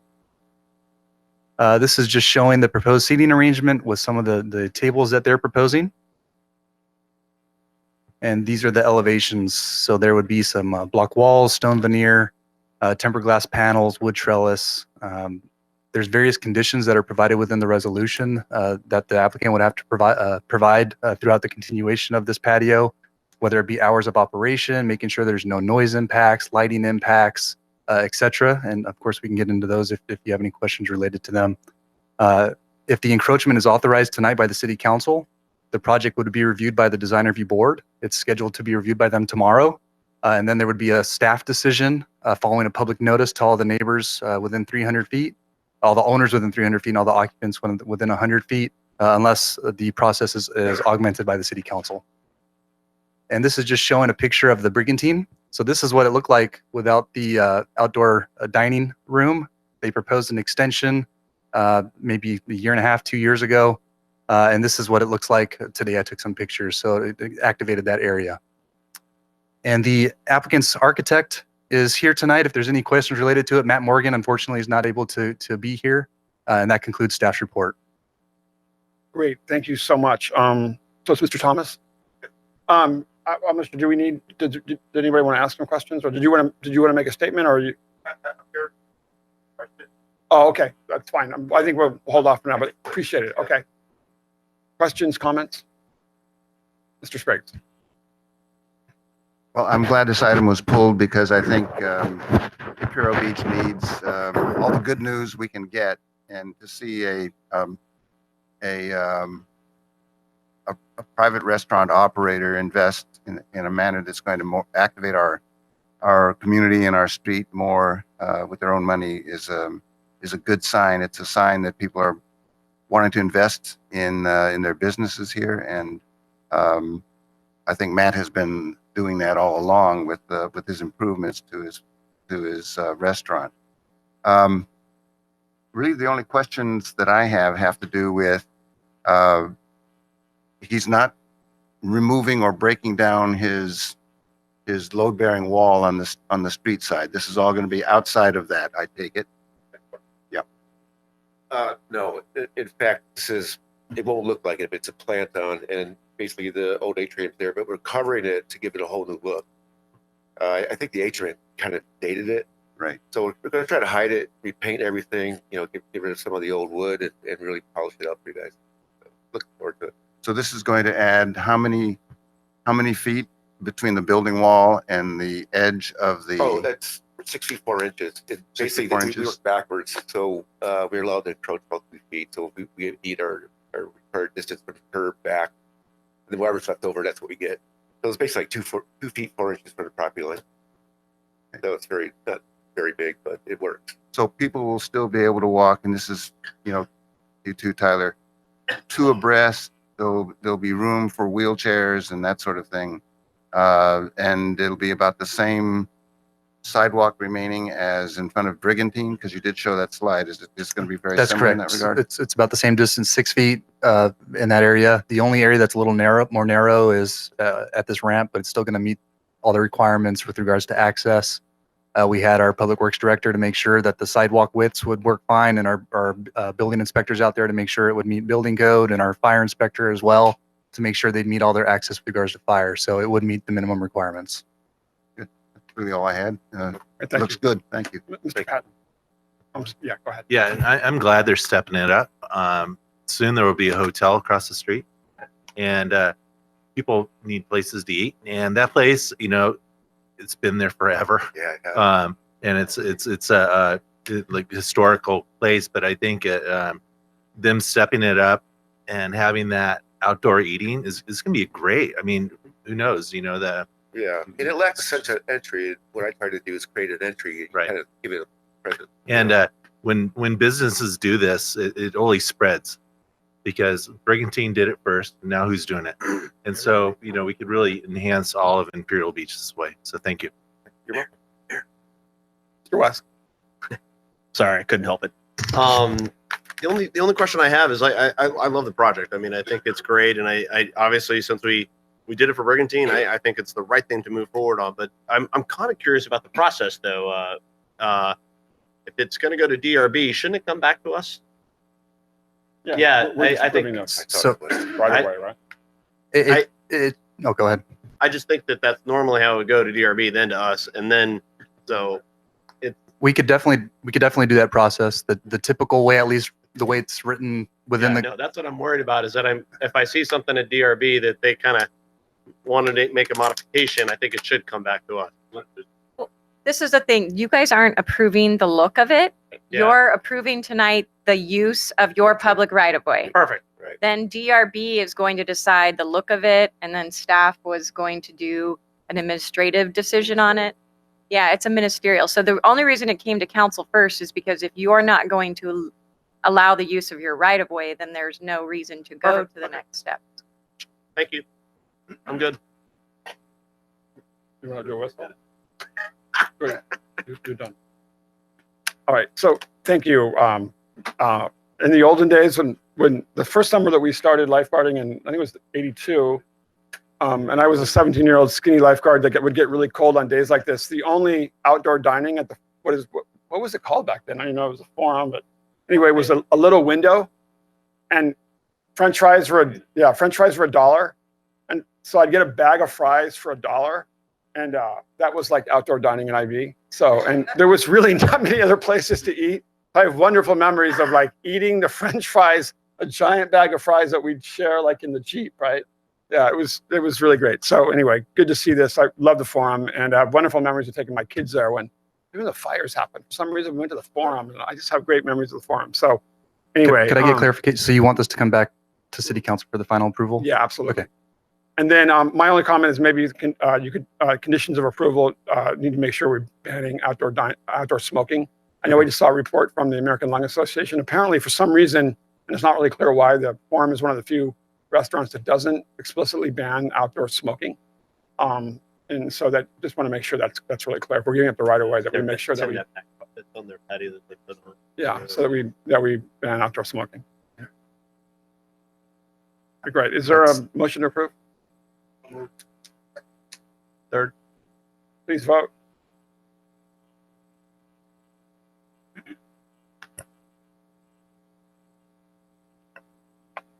Motion carried unanimously by those present, Great, thanks, McGarry Mr. Foltz. absent. Now we have item 1.5.1, adopt resolution number 2019-8051, authorizing the city manager to execute an agreement to become a host agency with the San Diego Regional Water Wastewater Internship Program. Deputy City Manager Cortez will introduce the item. Good evening, Mayor, Council. I am actually not going to present you the item. As you know, we have other personnel besides department heads that present items to you. So we want to give this opportunity to one of my staff members. I want to introduce formally Nadia Moreno, Human Resources Technician. Although the program is internship in opportunities for skill building, we thought this would be a great item to bring with the council as we do in the past. So with that said, Nadia.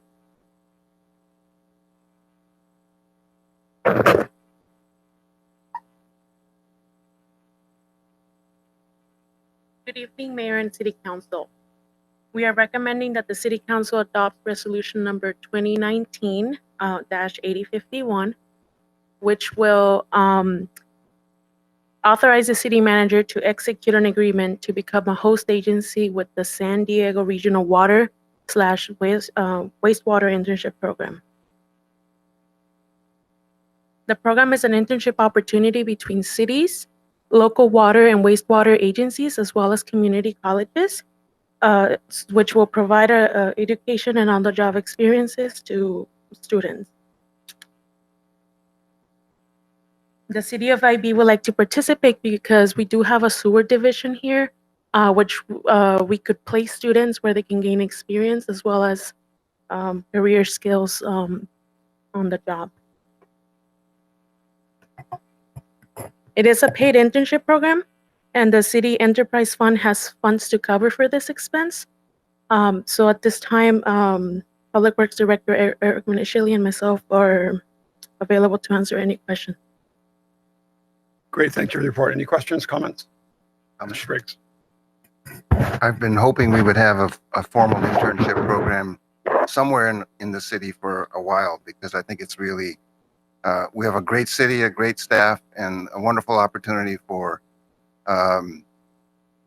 college students to get the kind of experience that they need to prepare themselves for the job market, and also possibly become municipal employees in the future. So I'm delighted that that we're doing this program. The only question I have, and I'm glad, Mr. Minutilia, that you're here, is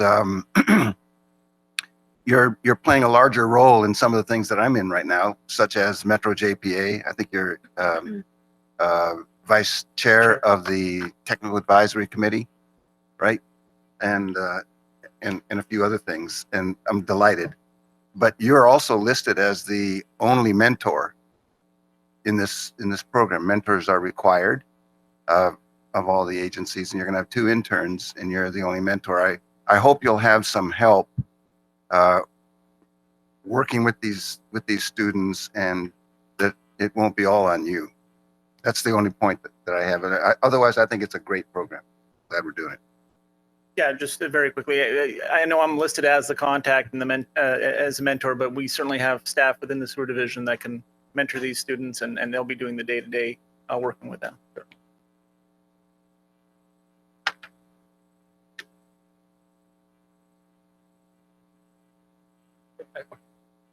Okay, great. Sorry, is there a motion? Okay. I'm sorry.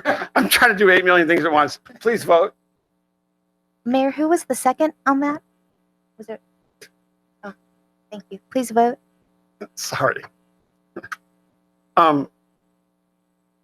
Motion carried unanimously by those present, Aguirre absent.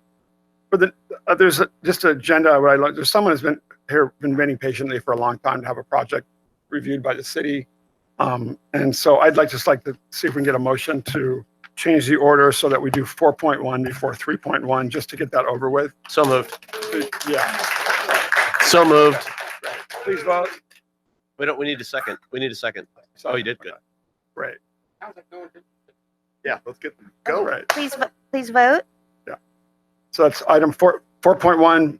Are we done? Councilmember Spriggs and West, please vote. Oh. Councilmember West? Mayor Dedina, can we have an oral vote, please? All those in favor, please say aye. Aye. Aye. Any opposed? Motion carried unanimously by those present. I think I Aguirre broke my absent. box, by the way. Sorry about the confusion there. I'm trying to organize all these changes in the agenda. So now we have item 4.1, Body Works Collision Center, regular coastal permit, conditional use permit, design review case, site plan review, for the change of an existing building to automobile repair and body shop at 753 10th Street. Public hearing is now open. Assistant Planner Openshaw will give the report.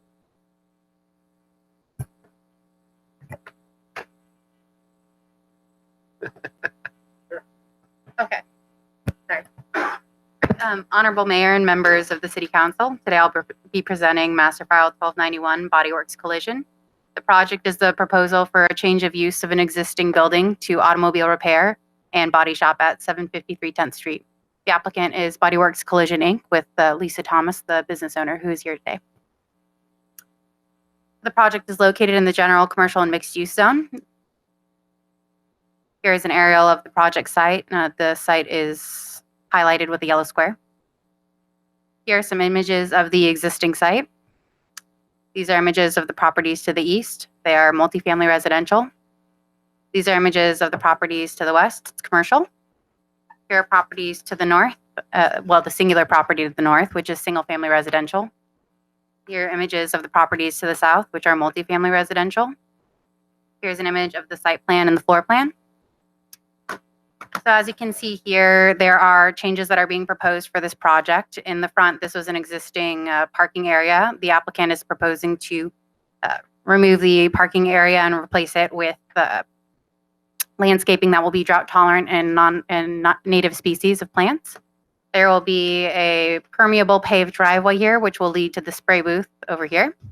as well as a permeable paver walkway that's right here that will lead its way to the entrance, which leads into an office space here.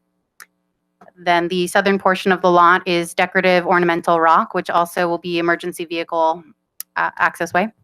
And then other landscaping will be included and added to the site along this area and this area of the site. Access now for parking will be off of the alley. And there will be 5 parking spots provided as shown here, which are the requirements for our zone. Also, vehicles will be stored inside of the interior. There is a total of 4 cars that will be stored inside of the existing structure. 3 of them in the service area and 1 in the spray booth. No vehicles will actually be stored outside of in the parking area unless it's for customer pickup. Some details regarding the hours of operation are the project will be open from Monday through Friday, 9 a.m. to 6 p.m. And no mechanical repair will be done on site. All of it will be changes to the aesthetic of the vehicles. Noise mitigation measures have been included as well as odor mitigation measures have been included. There will be fencing, replacing all of the existing chain link fencing around the site. It will be replaced with wooden fencing that will have sound barriers attached to the interior of the wooden fencing to mitigate sound. And then there will be a water-based paint utilized in the spray booth to mitigate any potential odor impacts. Here are the elevation plans. Improvements to the exterior of the building will include the buildings being painted with a light gray color. The doors will be painted with a dark warm gray color. A new canvas awning will be provided over the front door. And then new signage will be replacing any existing signage on the east and west elevations. Here is the landscaping plan.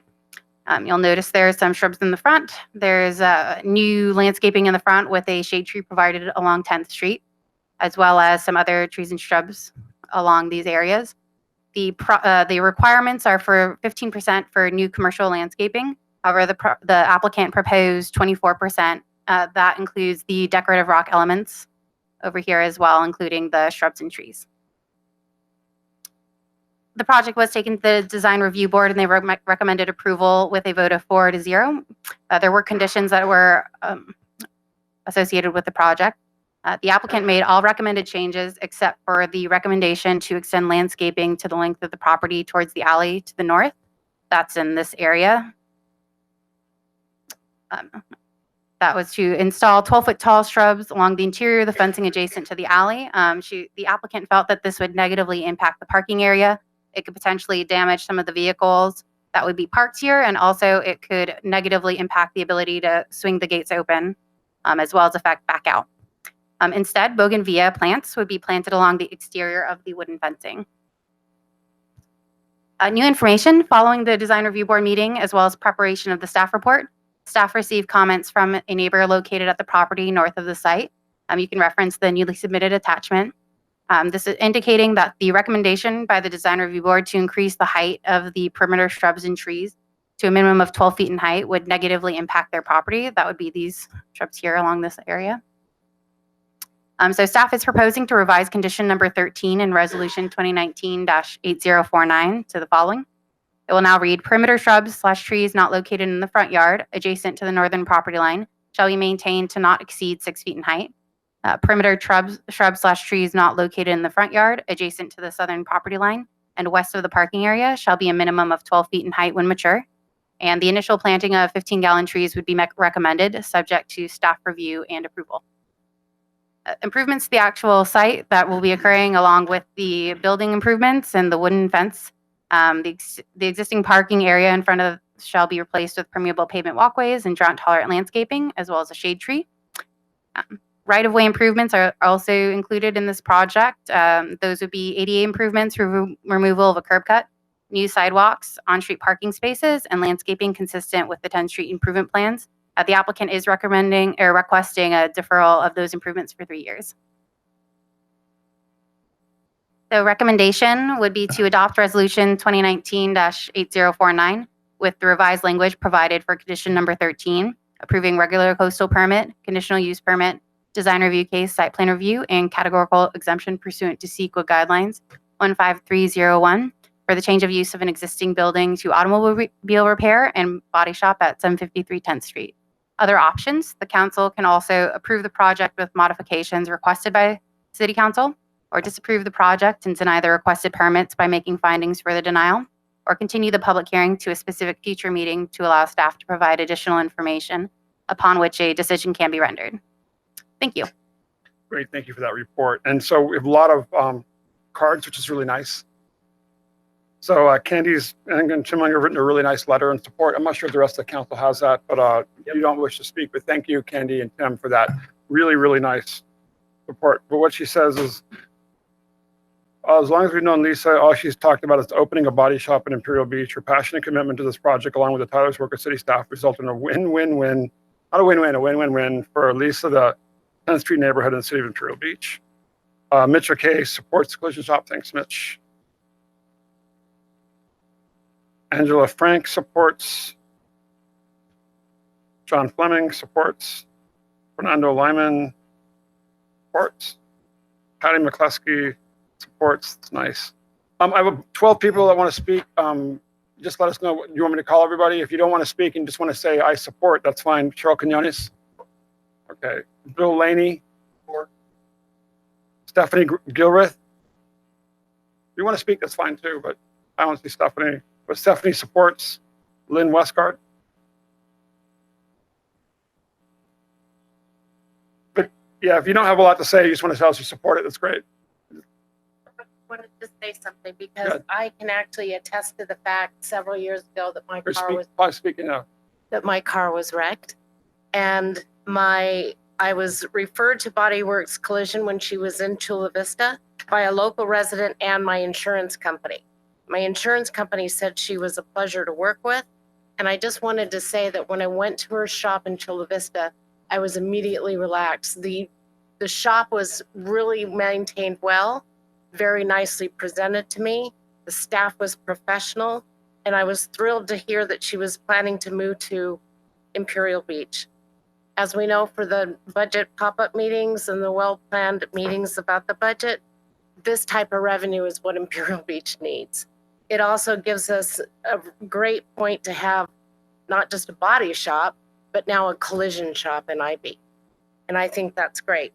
And you know that Lisa's going to be telling all her customers about everything wonderful about IB, and hopefully they'll be spending money here. I just know that. I also have met local residents that they're very anxious to be gainfully employed by her in their trade that they love. The city staff did a great job reviewing the project, and I encourage you to approve this change. Thank you. Thank you. Rusty Alexander. Mayor, council members, thanks for hearing from me. My name is Rusty. Personally, I've known Lisa for 8 years. I knew her when she had her shop in Chula Vista. I've had work done at her shop in Chula Vista. I am very much in favor of her getting this shop for the employment opportunities that she presents for other people and for myself in the gardening business, because all of the landscape stuff talking about she's asked me to maintain. So I'm very much in favor of that as well.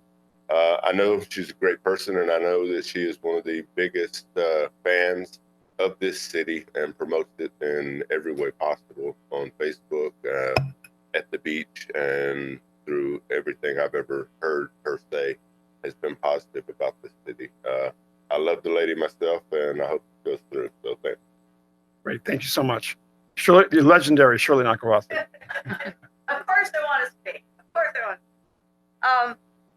I got to tell you, I sat on DRB for over 25 years, and I've seen so much, but I've done business with other cities, and nothing compares to these people. I mean, you know, our community development department runs so smooth and so good. We have the best talent because they helped grease us. Lisa didn't go in there knowing exactly what to do. Who do you think helped her? I mean, it was awesome. I really appreciate it. I appreciate working with you all the years, and appreciate you helping my friend out. One of the things the DRB does, mainly, they're looking at the main corridors, you know, 13th, Palm, Imperial Beach Boulevard, Seacoast Drive. So that was their main purview. And so it's not very often that we get things that are a little more centralized like this proposed building. And when we look at it, I can't recall ever seeing a person who was merely a lessee being taken, and at the DRB they wanted so much more from her. She's not a developer, she's not doing new construction. This was for a reuse. Now, the 3 former tenants at this building did not apply for a conditional use permit. The last tenant was an auto repair. The one before it was an auto repair and storage. And so, I just felt like she was asked to do probably a little bit more through DRB. And I'm so glad to see that some of the conditions up here have been removed. I wholeheartedly support this project, and I really want it to move forward. I will repeat what I already heard here. There's no bigger fan of Imperial Beach.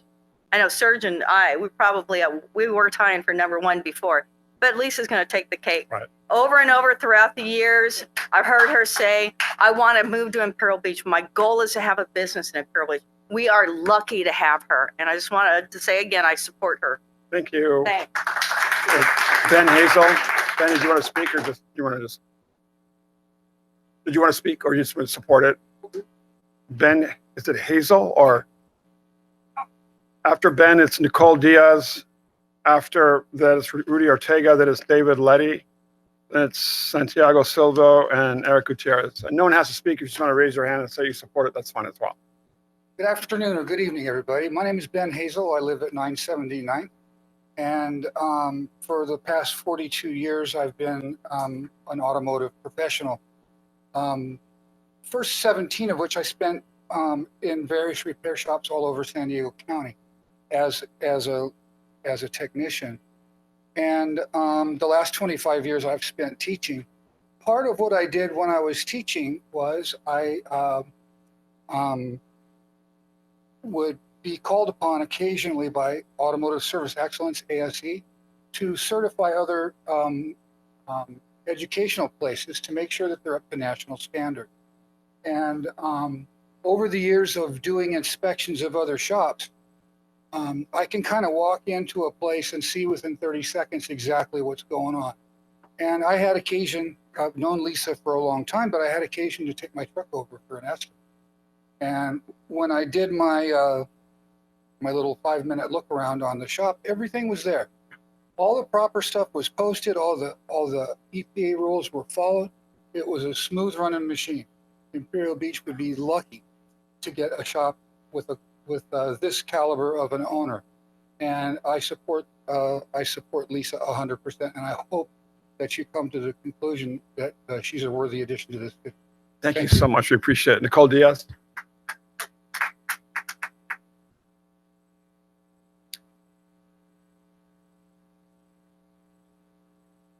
Hello, my name is Nicole Diaz, and I live at 747 and 749 10th Street. And I do support her being there. She's been super transparent with everything. My biggest concern was the whole thing about the shrubs being at 12 to 18 feet. That would totally block out our entire garden, our entire area that we have there. And if you guys can please keep it at that 6 feet, that would be amazing. Great, thank you. Rudy Ortega. Thank you. David Letty.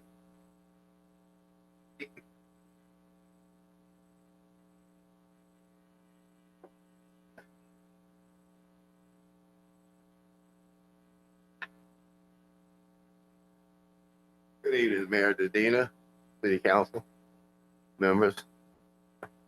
I'm here, the deacon from Westview Bible Church. My elder, of course, being Dean Roberts. I'm in favor of Miss Lisa Thomas opening collision body work because I stay at 1022 Dining, which is right down the alley and across from it. I can stand upstairs and look down on it. Since Miss Lisa took over this property, she has bought it from an eyesore full of all kinds of critters, torn up asphalt in the yard. She has bought it a mighty long way, okay, by the grace of God. Okay. And I say that she is one of the people that we need to put into our city and make it a family, environmental friendly environment. Okay. This city is the classic car city. Okay. And it's not that we're trying to come from throw the past away. You know, we preserve that. But then at the same time, we want to encourage new owners and people here to bring in new revenue for our city so that we may grow. Okay? That's the goal of every business or entity or city or state or whatever. Okay? The whole idea is that to operate, we have to have revenue to operate. If we don't have businesses coming in creating that revenue, where are we? Nowhere at all. Okay. So I thank Miss Lisa for painstakingly, even though she's a lessee, Lisa, not an owner yet, taking over and renovating the place just like she owned it now. Okay. And she has a lot more ways to go, but I see a remarkable improvement. And as a out-of-work maintenance supervisor, I'm here to tell you, she's 100% in my book. And if I was you, I would vote her in because she's good for this city. Okay? Thank you. Thank you. Jack, can I call you? Sorry, some of the cards were stuck together on a clip. So Jack Fisher, do you want to speak? Okay. And for some reason, if I forgot if I left out anybody else, just I know Rita Davidson mentioned that, and the cards are stuck together. So anyway, Jack Fisher, 7618. Lisa is without a doubt one of the best moral characters I've met in the auto collision industry. She's very honest. She has integrity. She loves this city. And so for her not to be able to operate her business would be a shame and an eyesore to the city, or a black eye. I would like to say, though, this process has taken way too long. She has had to jump through way too many hoops. I've seen the plan for this corridor. I'm appalled that the city staff would hold her to be the first one. You walk down that street, you will find a chain link fence around a dilapidated car wash, which has been there for years. You'll close business. At the far end of it, you find another auto body collision sham of a place. I don't even know if they operate legally. They don't look like it. They have torn awnings. They have everything that you don't want to see in Imperial Beach, and especially that close to Palm Avenue. So to make her be the first one to take that step, I think is really just kind of silly. To make those improvements, to spend that money. This is a private owner business. She doesn't have the deep pockets like the Sudburys who can hold on for 7 or 8 years to get this stuff done. To further go on about this, if you look at the beach just south of Pier South Hotel, there's a business that opened on a dirt lot, picnic benches, pop-up awnings, no fence, no required parking, nothing. This is just silly. And I don't know how long their process took, but I can't see any improvements that they've had to make their property look better than Lisa as well. And this is right there in our gem of the heart of our ocean. And sure, I don't drink, but to have alcoholic beverages served in proximity to a sidewalk like that without having a 6-foot fence, maybe a 12-foot fence, come on, this is just silly. The city staff needs to go back under the direction of the city council and look at the parameters in which we open businesses to be business friendly. I was at all the forums for the recent elections, and I can tell you, everybody who was reelected and running said that they wanted to be business friendly. This is not business friendly in our small city. So to take a look back and go, hey, what can we do to ease the pain? Put it in some contingency plans so that she can get open, start generating revenue instead of having to sit there with paying the monthly bill for rent each month and trying to figure out what she's going to do for a livelihood. So please make sure we look at what we do currently to improve the future. Thank you, Mr. Fisher. Santiago Silvio. Santiago. Okay, but he supports. Eric, did you want to support? Okay. Rita Davidson. Just Council, real hard act to follow here. A lot of passion, enthusiasm. But I want to tell you real quick a little something about myself. 20 years ago, I migrated this way because of base closure in Sacramento. Every depot, every aircraft maintenance facility was closed due to BRAC. And this is where I wanted to be. I didn't want to go back east or anything closer than California. So we came here on our 10-day, we get 10 days to look for permanent quarters. So we were on the east side of the bridge, okay? And then I looked at it and I'm going, we're not living on this side. We're living on that side. And that's how we came to IB. Now, Miss Lisa, I've known for about 4 years, indirectly a couple of years and directly a couple of years. And the same as the previous gentleman before me is I had a vehicle that I just treasured, and I took it to a place that bottom line told me it's not a show because of the poor workmanship. I had to keep going back. So on Facebook, I asked my friends to give me a referral. And of course, they sent me to Miss Lisa. Okay. That girl came out and I was impressed immediately. She's a person I could say who knows how to dial in a torque wrench. Okay. Inside, outside. Anyway, you know those fancy machines. So I'm like, wow, she pointed out some things that I didn't even see on my vehicle that could be potential safety hazards. Okay. So then a couple of years later, we're talking on Facebook with other people, and I think she invited me to coffee, and we hit it off. So my main thing is I know that she's honest, reliable. The business she runs is clean. She will have people working for her and thereby getting people employed. Also, I went to 2 of the budget pop-up, you call them, Andy, and I learned about the budget. And before her, I wasn't very active and I didn't understand. I just made sure and paid my tax. So bottom line is I would encourage you to support Lisa like I do and many that are here now. And the most important I'll close with is she is an event supporter for just about every event in IB. And she introduced me to all of that. And one little thing that tells you a little bit about her personal morals, so on and so forth, I'm almost done, that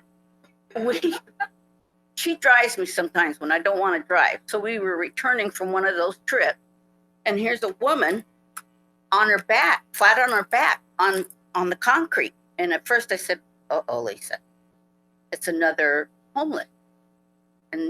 But we kept looking, and no, it's not homeless. She started to get up. So she ran out of the car over to the woman to help her. What's wrong? What happened to you? Well, she had a big gouge in the side of her hand. She says, I ran across to feed the cat, give the cat some water. And Lisa runs back, gets the first aid kit, okay? And she comes back. The lady comes across the street and says, oh, she said, there's so many cars that drove past me. They didn't even, anyway, Miss Lisa got the first aid kit. She rendered, and she was very adamant about making sure that this senior citizen goes to the doctor because she knows. Thank you, everyone. Thank you I appreciate very it. much. Now we know who to go to for roadside first aid. When I follow my bike on Highway 75, I'm just going to wait for Lisa to show up.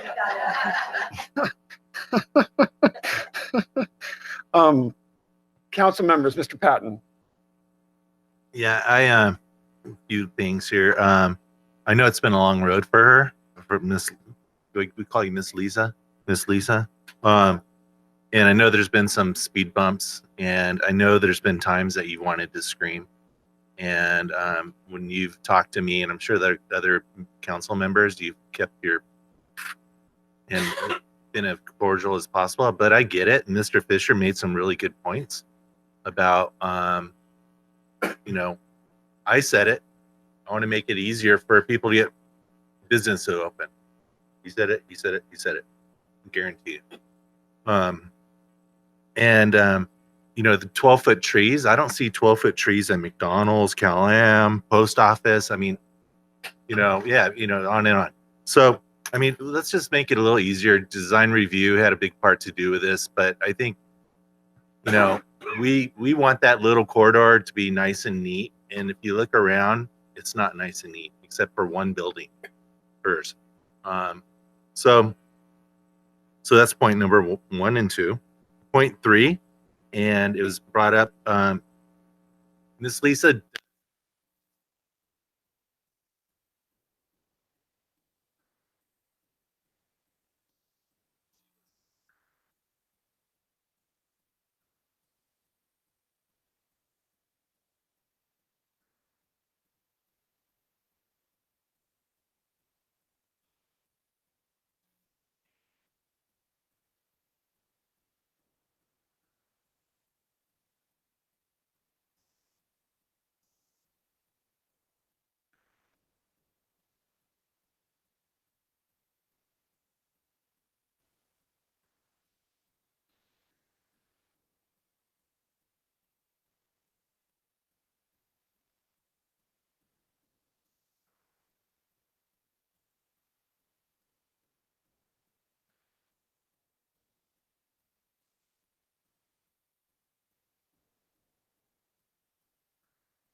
You're not the first business owner that actually has come to me from 10th Avenue. The IB Public House, James, has reached out to me on multiple occasions about the auto body shop behind him. And I know that that's something that's on our radar, and it's been on my radar for a while. And I'm excited for you and the IB Public House are kind of the two anchors to really fix up that 10th Avenue. So I'm really happy about it. I think it's gonna be better. And a good friend of mine name is Mr. Bob Lloyd. I think I mentioned Bob owns the probably the most successful small collision repair small businesses in the nation. He sits on the airport authority with me, and he's a genuinely true great American. And I did a little research. I said, hey, tell me about, and he spoke very highly. So I concur with what Councilmember Patton said about the fence. I mean, about the 6 feet. So let's get this done.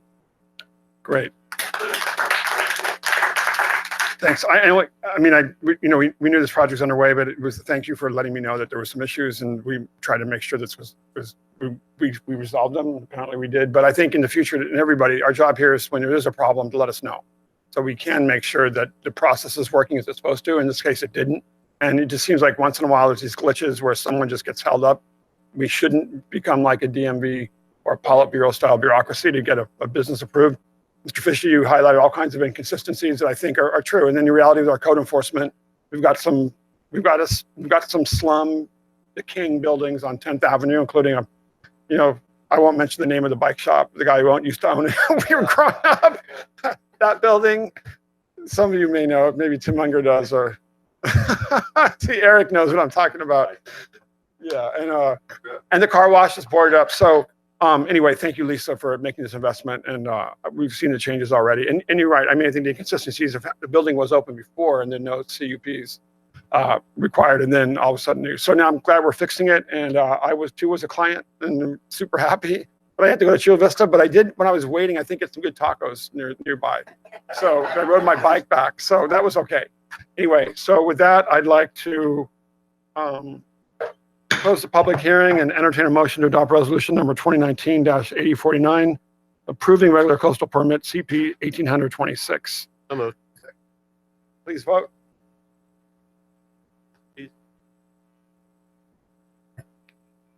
Motion carried unanimously by those present, Gary absent. And thanks everybody for coming out. It's really heartening to see the community come out and support our small business owners in the city. Can we get a motion to reconsider and put some more conditions on? There's no way that would be a bad call at this point. This includes the 6 foot versus 12, right? Yeah. Great. Now we have item 3.1, consideration of adopted ordinance number 2019-1184, amending chapter 4.60 cannabis facilities of the Imperial Beach Municipal Code regarding location number and application requirements for cannabis outlets in the city. The city attorney Lyon will give the report.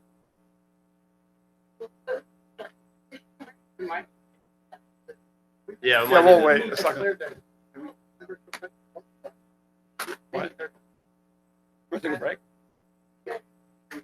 Yeah, we'll take a 5-minute recess. Sorry. Somebody can. Thanks for letting me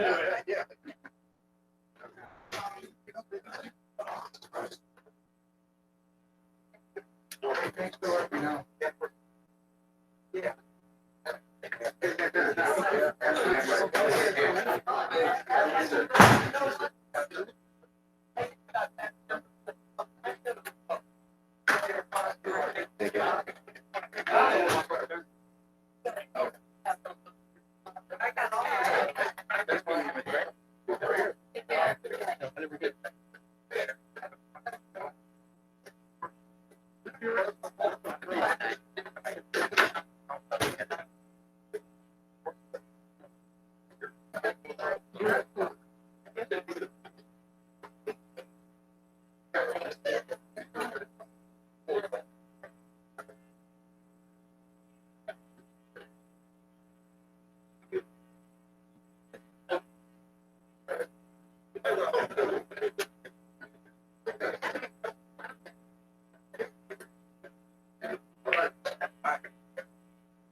came up with it, zipper down, and he's like,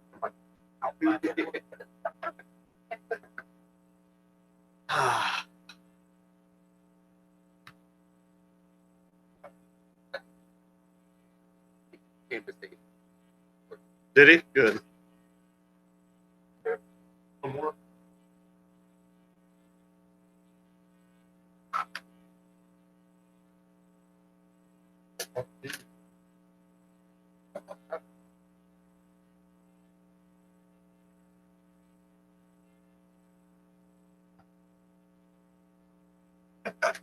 You're in the wrong profession for that.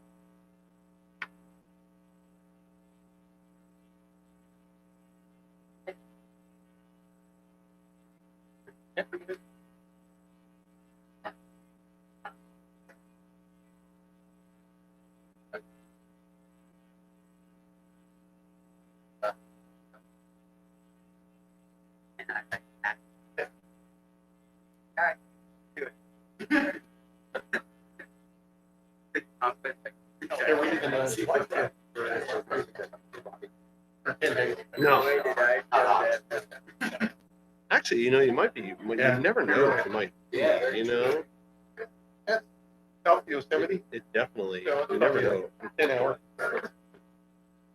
Yeah. I mean, we don't want to. I got the most. Oh yeah. Right. It's nice because. Yeah, for sure. For sure. And that's what's scary. Right. What are these guys doing? Yeah. Can you go home and check? Go home and check on the animals like we do.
Garbage.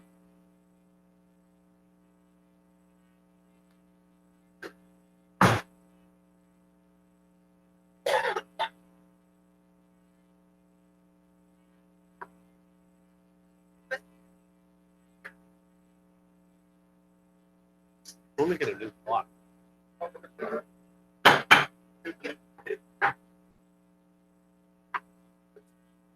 me to start? Mayor and members of the City Council, this is item 3.1 on consideration to adopt changes to the Cannabis Facilities Ordinance. As the City Council is aware, in 2017, there was a citizens initiative circulated in the city related to modifying the city's cannabis regulations. The initiative was circulated by a group called the Association of Cannabis Professionals. The initiative proposed to create new commercial uses in the city of Imperial Beach related to cannabis. Specifically, it sought to authorize cannabis retailers, cannabis consumption lounges, and cannabis manufacturing sites without size or number restrictions in 2 of the mixed-use commercial zones in the city. The initiative proposed that cannabis retailers and cannabis consumption lounges would be permitted in both the CMU1 and CMU2 zones. Manufacturing sites would be permitted in the general commercial and mixed-use zone. So in February of 2018, the citizens initiative was submitted to the city clerk's office for filing, and the city rejected the submission of the initiative because it did not comply with the requirements of the California Elections Code. The initiative proponents then filed a lawsuit against the city to require the city to accept the initiative for processing. The San Diego Superior Court judge upheld the city's rejection of the initiative, but the initiative proponents then appealed the decision to the California Court of Appeal. In February of 2019, the Court of Appeal reversed the Superior Court's ruling, finding that the city should accept the citizen initiative for processing to determine if it can be put on a future ballot. Since the city, during the time of the litigation, the city passed an ordinance to allow cannabis outlets after the citizen petition was in the litigation that I just described. So the initiative proponents have now requested that the city consider a few modifications to the city's ordinance in lieu of continuing to pursue the citizen initiative. Their request to modify the city's existing cannabis outlet regulations are as follows: to allow applications for 2 total cannabis outlets as of the effective date of the proposed ordinance. The city's current ordinance requires the 1 outlet that's allowed to operate for a year before the city consider opening a second or allowing a second outlet to open. They've also requested to allow for the 600-foot separation requirements found in state law related to schools, youth centers, and daycare centers, rather than the 900-foot requirements that the city currently has in its ordinance. And finally, they've requested a new provision requiring labor peace agreements as defined in the draft ordinance before the city council tonight. The draft ordinance also does contain a staff requested clarification on the frontage requirement for State Route 75. That's already in the ordinance, but staff felt some additional cleanup language would help. So this item's before the city council tonight. I want to point out that the city council retains its full legislative authority and discretion to consider or reject these proposed changes to the cannabis ordinance, and I'm available for questions. Good, let's get the public comment. We have quite a few. Anybody else needs public comment, please submit the blue card. Candy Younger just doesn't want to speak. She supports the initiative or the item. Angela Frank doesn't want to speak. She supports the item. Dante Pimentuan, is Dante here? There you go.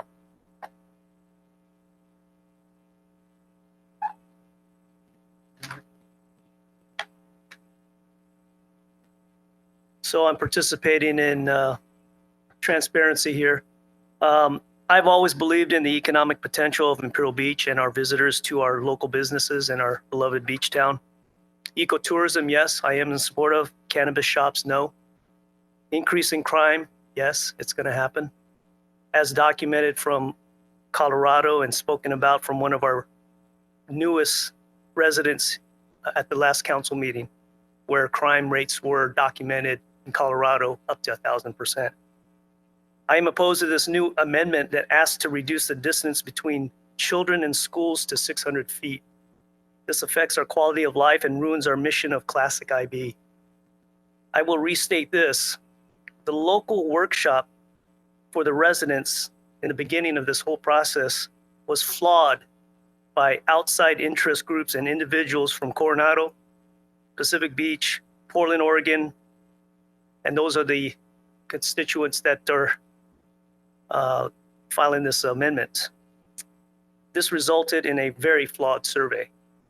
And that survey was what guided you guys, the council here, to make decisions on this resolution. There will be opponents here that are going to claim that this is going to help increase safe access. I don't buy it. We already have one set aside. I asked the council and staff to shelve this until after receiving metrics, which Councilmember Spriggs had indicated in the beginning from the first cannabis shop. I'm sure Councilmember Spriggs remembers his request in terms of asking for statistics like financial metrics, crime, safety, and those kinds of things. So again, I'm going to repeat what I said about poor leadership resulting in poor communication, poor execution, lack of trust, and lack of transparency. Thank you. Thank you. Casey Rivera, did you want to speak?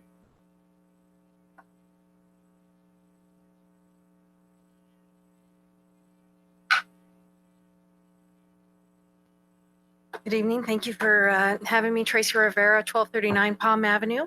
I've spoken before on this initiative, and in the multiple times that I've talked, I've always been support of 2 dispensaries as well as the 600 feet. I think it's important for the ability for the, there's not a lot of places in IB, and that 900 really limits that down to just 1 or 2 buildings. And those, it's very difficult for those owners to get into the shop or get a location and then it started. And having one has a monopoly. So I'm in full support of 2 and in 600 feet. Thank you very much. Great, thank you. Marcus Boyd.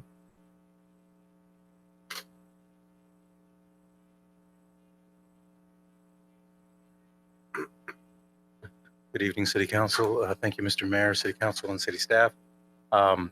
I am a well-known supporter of medical marijuana and cannabis and in general. I'd like to thank the council for passing the initial ordinance as I did before.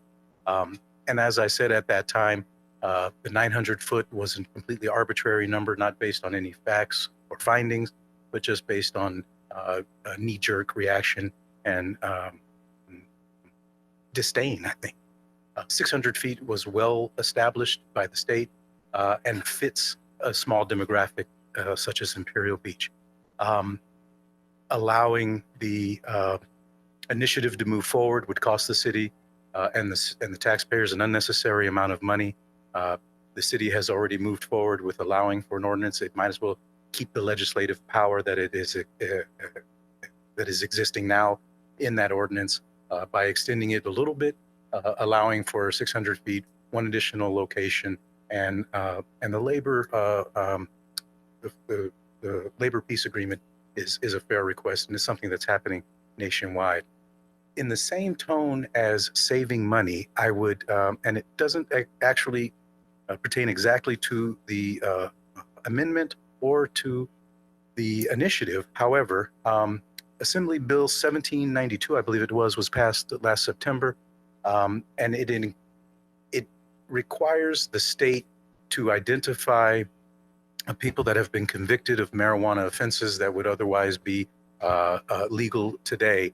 And it encourages the district attorneys to reevaluate those charges. And I would encourage then the city council to possibly draft a letter to the district attorney, asking the district attorney to not oppose that assembly bill and not oppose those resentencing that is going to come from the state, and to do Imperial Beach residents justice by applying the part of Proposition 64 that requires records to be expunged. I would like the city to ask the county to save money by not by rejecting any appeals to that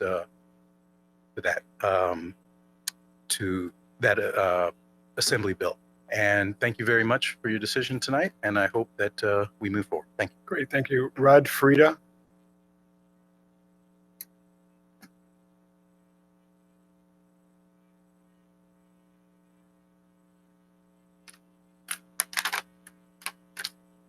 Good evening, Mayor and City Council member. My name is Rod Farida. I'm the landlord of Building 700, Highway 75. I was asked by my tenant to read a letter he emailed me today, and he probably emailed the staff.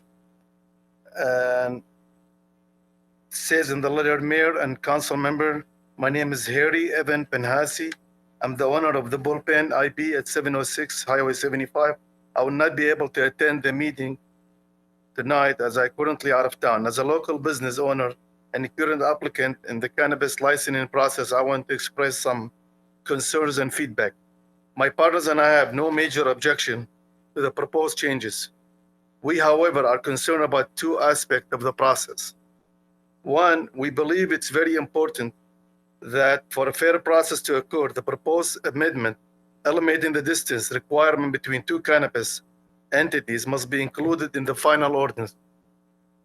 The 7 entities currently waiting for the 1 license to be given out under the original ordinance are on properties that are roughly 200 feet 240 feet apart. If there was a distance requirement between cannabis location, the losing property in round 1 would not be able to participate in round 2. We believe it would be very unfair for any of the original applicants to be excluded under the new rules being adopted. We strongly urge the council to support the removal of the distance requirement as proposed.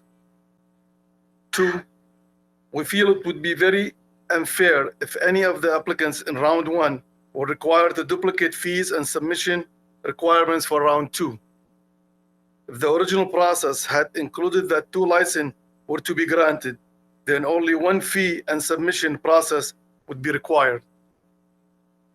It is penalty upon the original applicants that new applicants will not have to abide by if any new fees or submission requirements are required. We ask that the city automatically move the losing applicants from round 1 to the second round without penalty, extra fee, or requirement. Thank you for consideration. Harry Evan Penhasi. Great, thank you so much. Thank you. Pete? Pete, can you tell me how you pronounce your last name? Lazes. Lazes. Lazes. Okay. My name's No, Pete no, no. Lazes. Okay. There's 2 Pete's in the room, by the way. So No, right. I'm sorry. I oppose changing the ordinance. Sorry, the other Pete. Go ahead. Pete Lazes here. I oppose changing the ordinance. It's not clear to me, and maybe the city attorney can elaborate, that even if we make peace with this association, what's to stop another group from doing it anyway? So it's a deal that really can't be held up as far as from my private perspective. And having one's too many in my book, but having 2 is just twice as bad. So I think that we should just hold our fire, stick to the ordinance that we passed last year. And if they want to put it on the ballot, then put it on the ballot, and let the voters decide. Thank you so much. Mr. McKay? Mr. McKay will be followed by Anna Becker. And then Pete Smith.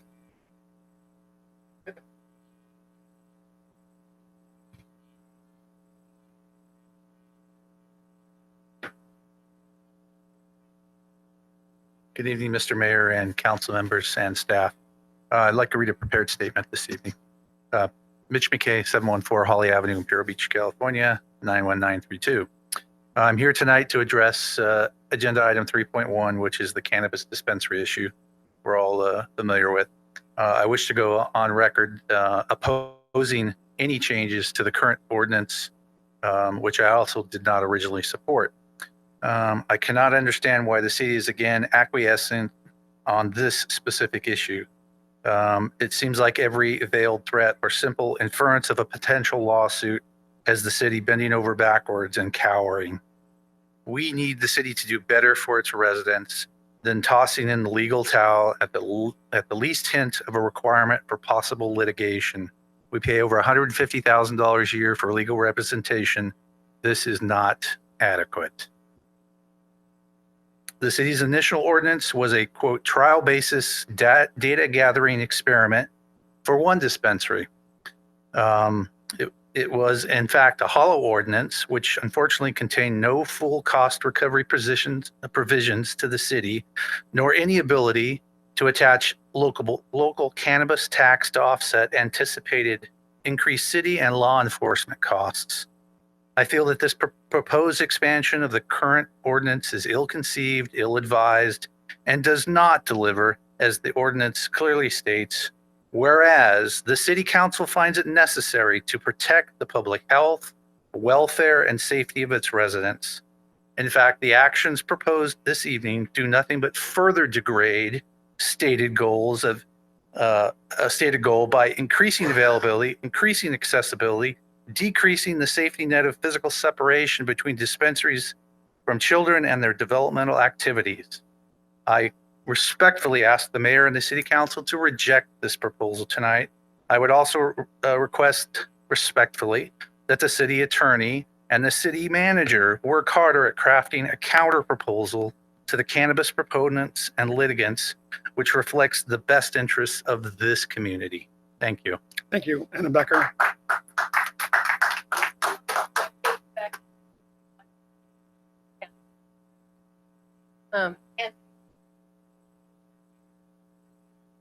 Good evening, Mayor. Good evening, council members. My name is Anna Becker. I live at 1233 Loudon. I'm a homeowner. I voted for many of you up here. I also own rental property here. I am a school teacher, a math teacher at IB Charter School. I would ask that you keep to the 900-foot buffer and not approve another cannabis shop. Let's do what's right for the city. Let's see how the first one plays out before we go ahead and pick another one and have it 600 feet.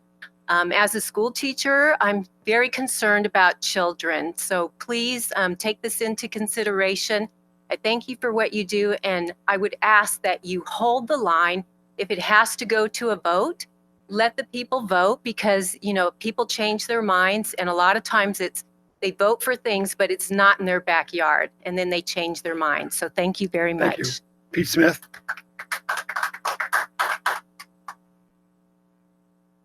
Good evening, Mayor, everybody. Pete Smith, 145 Elder Avenue.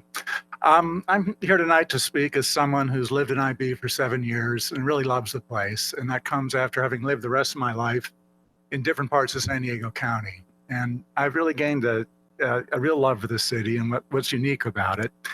And that really comes into play with my feelings about this particular issue. I'm very much in favor of sticking with the ordinance as it is and not going along with the ultimatum from the pot group.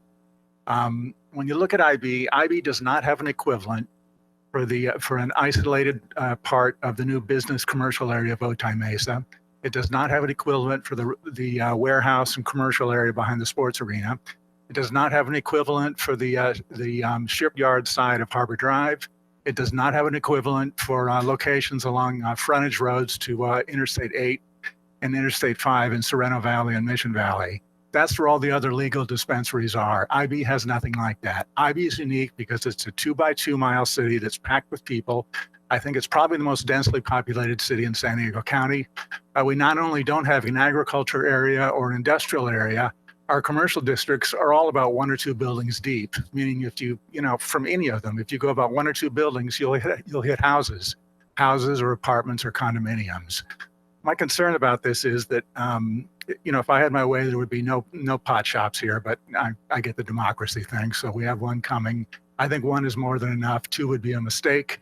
Pot, particularly now that THC levels are 4 times what they were when I was, in college and high school, it really does very bad things when it's in the wrong hands. And by wrong hands, I mean children. I mean adolescents with developing brains, which science shows now can be permanently impacted, IQs lowered, judgment affected by heavy marijuana consumption up to the age of 25, and also by irresponsible adults. And that's my main concern. I don't think IB needs to have 2 of these things. 1 is more than enough. Thanks. Thank you. Cheryl Quinones.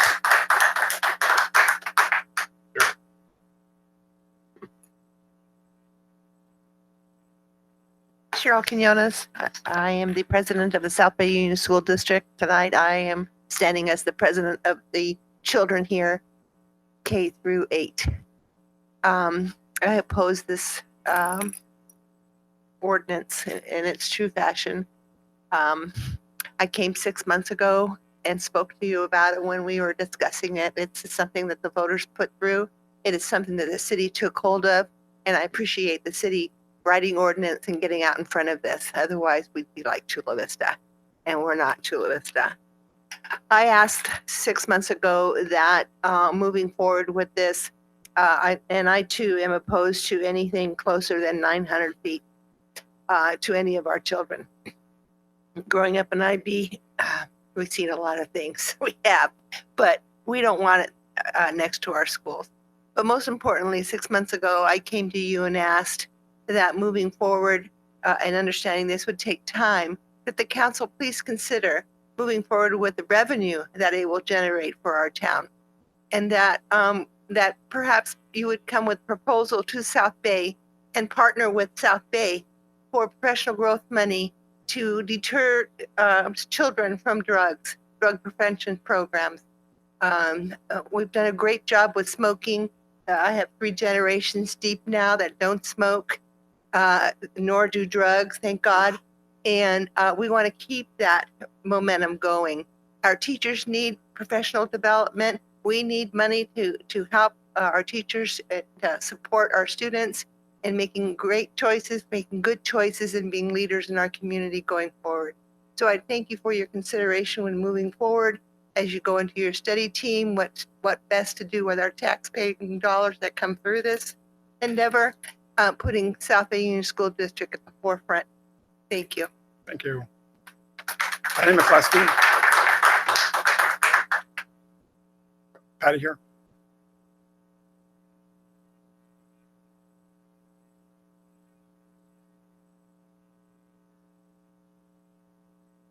Mayor, I've never talked before, so I'm a little nervous.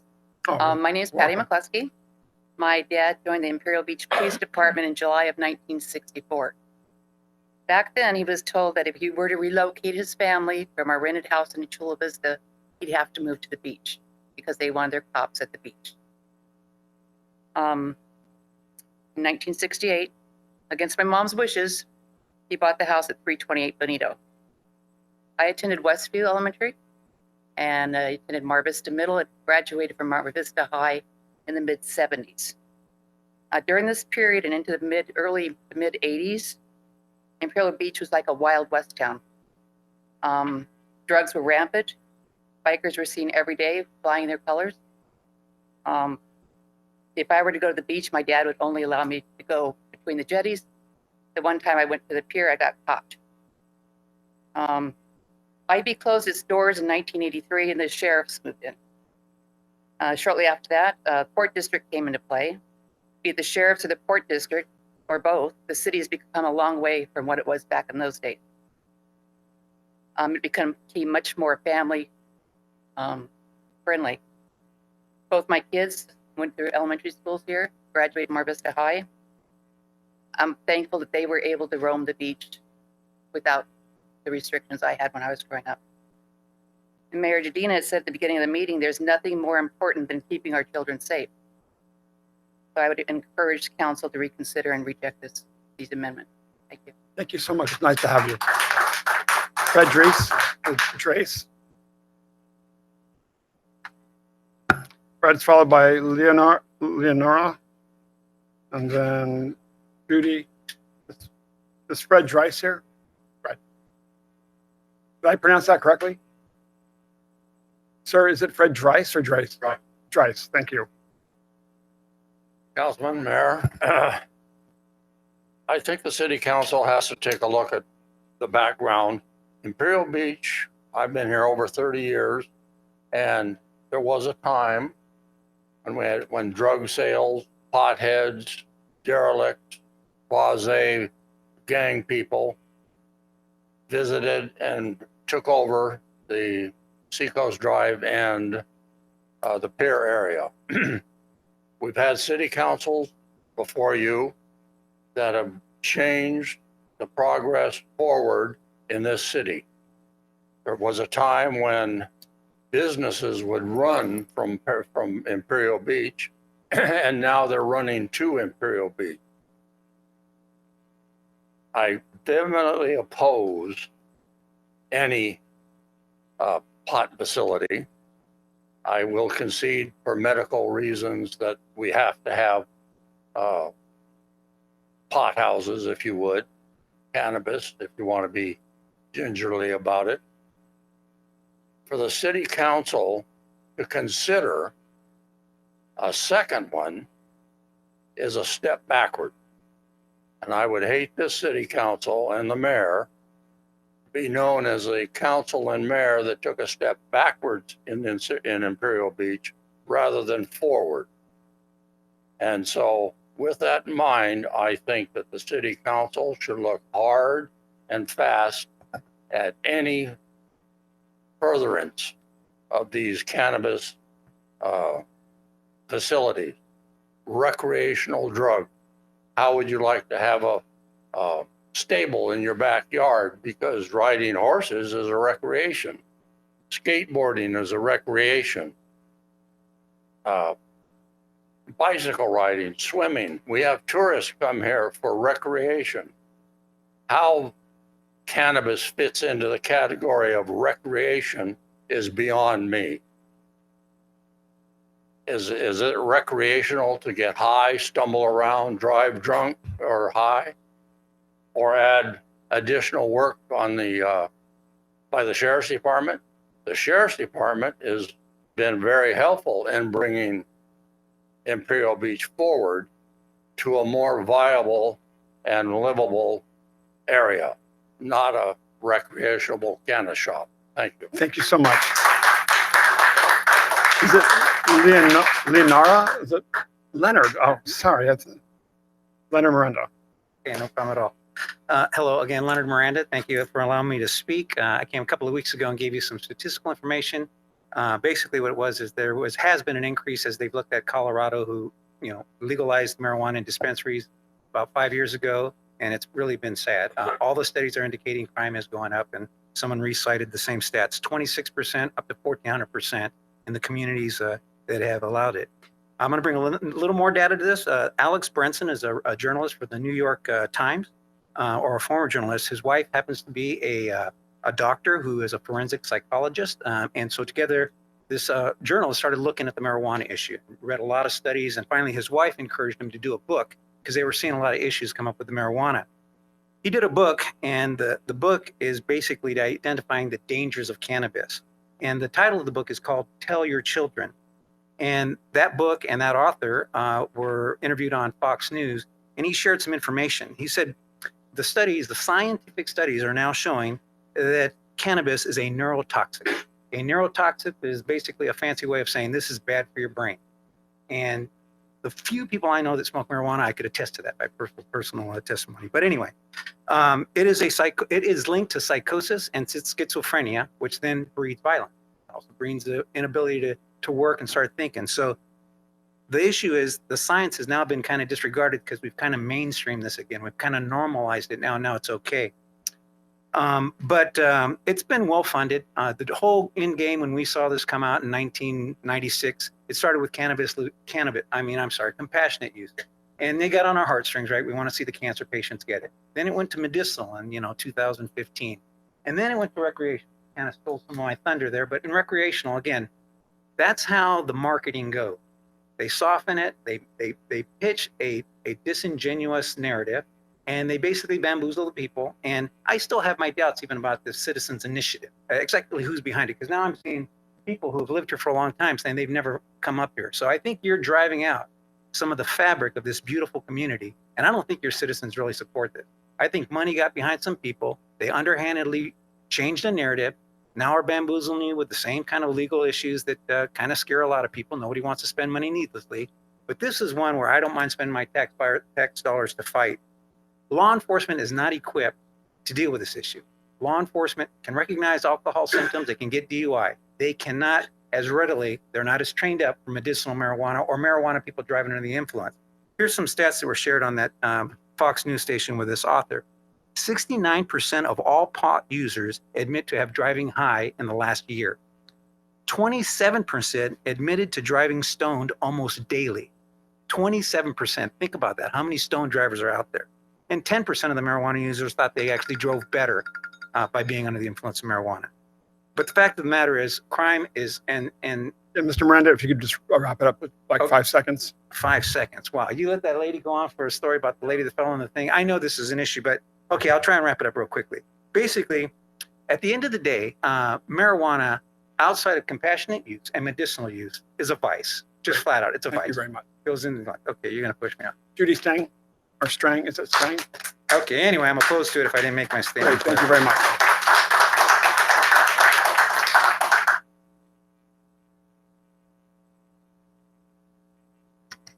Good evening, Judy Strang. I'm here on behalf of my good friend and neighbor, Tom Hetherington, who has written you a letter. He's a property owner at 1302 13th Street, and I'll share that with you after I finish speaking. He shares in this letter some of my same concern, but as a property owner, he wanted you to know how important it was to him to have a property he could feel proud of. And he and I attended that original workshop, and we've been to many of the past city council meetings, and we didn't want any pot shops or marijuana businesses in IB. I wouldn't say we've come to live with the one that you've decided on, but you gave it such thoughtful consideration, and it's such a divisive issue. And you said you'd give it a year to see what the results were. And we'd really like to see that play out. I was kind of surprised when I read the newspaper article last week. It sounded like you were being bullied, that you maybe felt like you had to recapitulate to these demands. My experience at looking at other cities where my adult children live, you can't trust it. Just because you'd go forward with 2 doesn't mean you wouldn't see that initiative back in some other form from some other group. I just wouldn't buy that as any sort of agreement.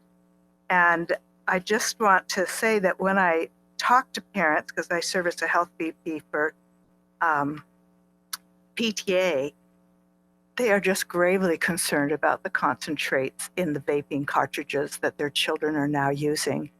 And it seems to be from the pot industry's newsletter that 50% of the products sold are vaping cartridges. And I think we need as partners to work together, parents and the city, and stick with what we had. It wasn't perfect, but it really showed a lot of consideration for the situation at the time when you had the workshop and the many city council meetings. Thank you. Thank you, Stephanie Gilreath.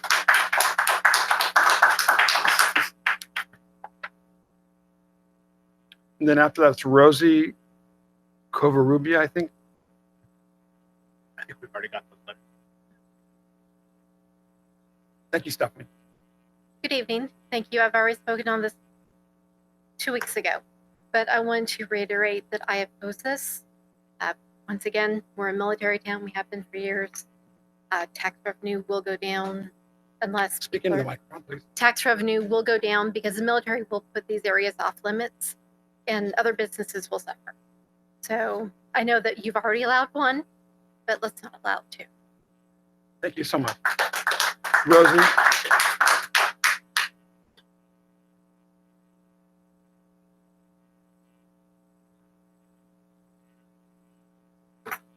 Good evening. I'll move it a little bit lower. I'm short.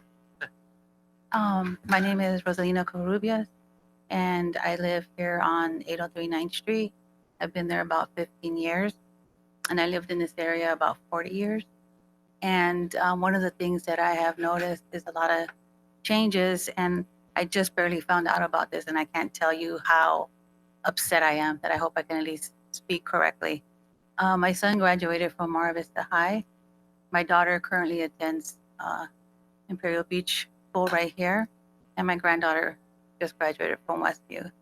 And the thought of having a dispensary here, knowing what this does to people when it's used. My daughter was just hit by a car on 9th Street. So the person just happened to not see her while she was walking. And we obviously know what alcohol does. Marijuana is not any different.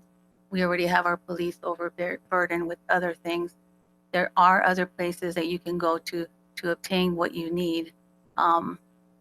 There was a place up here at 92154 where they had a shop, and somebody went in there to buy something, and it was a relative of mine, and there was chaos that ensued.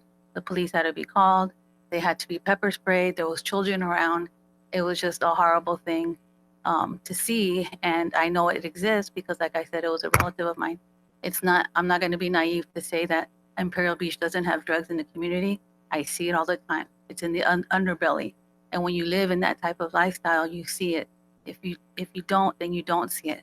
I have my windows that I have to close because I smell it coming down the alley. The other day, there was two teenagers walking down the street, smoking it like if it was drinking a can of soda, and my daughter's there in the kitchen, and I have to close my windows again because I can't stand the smell coming into my apartment. As far as people saying that it's a medical necessity, I get that. I understand that. But there's other places you can get it. It's accessible. IB is small, and I also suffer from lupus, which is an autoimmune disease, and it's very painful. So I do understand the medical need of it. But again, I'm just very upset and very opposed to this, and I hope I'm not being sold out for money. Thank you. Thank you. Mary Hensley. Mary Hensley.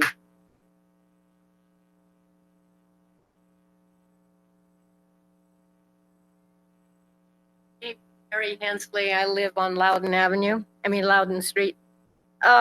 You know, you allowed one guy to read, that one pot pro person to read a letter. And when I was here the first time about this pot thing, you wouldn't allow the lady, I forget what her name was, that was a councilwoman here. You said she could not read a letter from somebody who was anti-pot.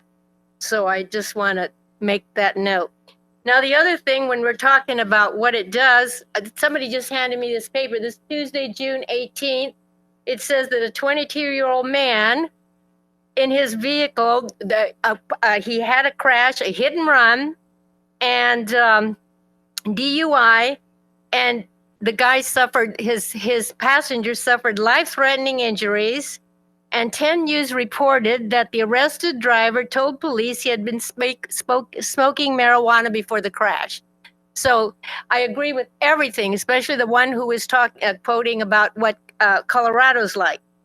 Now, the pro-pot people who spoke the last time I was here was mostly from San Diego, Chula Vista, Coronado, and out of state. They were invested in pot distribution, and many of them said they worked for pot shops, okay? Their goal at the time when I was sitting here, I heard them in the back saying, we need 2, 3, 4, and more pot shops, okay? And then you guys didn't seem to be concerned about the owners who were here who didn't want it, just like tonight. And I have the feeling that you had your minds made up already. And I have a feeling that you have Wes and Paloma Aguirre now, Mayor Dedina. Paloma Aguirre's not here. Okay, I know she's not here, but basically they work for your foundation, they get paid by your foundation, and Mr. West doesn't work. Ma'am, I do not work for you his don't foundation. work from, you don't get for his foundation? Not Okay. not a penny, ma'am. Okay, because two of you, somebody here works for you. That person And- isn't here, ma'am. Okay. But the bottom line is you're always going to get your stamp to say this is what's going to happen. I feel that tonight you already have your mind made up that you're pro pot shops. And I hope it doesn't happen. I sincerely hope it doesn't happen. It's bad enough, like the one man said, that we have one. I'm a retired school teacher, and every year I taught in Fontana Unified School District for 20 years. And every year they said, just say no to drugs. And by passing that rule, the last time I was here, you basically said yes. You keep looking at her to make sure that she puts up her sign? You just Could you wrap said it up now, please? yes to drugs. My time is up? Yes. Okay. Thank you very much. Council discussion, I don't.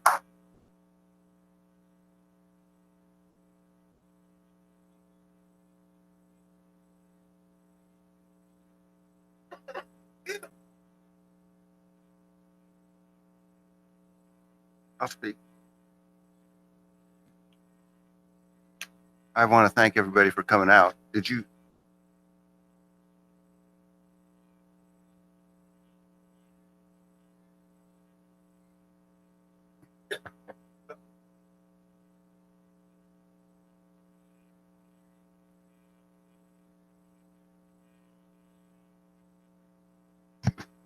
Good evening, Council. My name is Kathleen Lippett. I'm here as a mother, grandmother, and public health practitioner.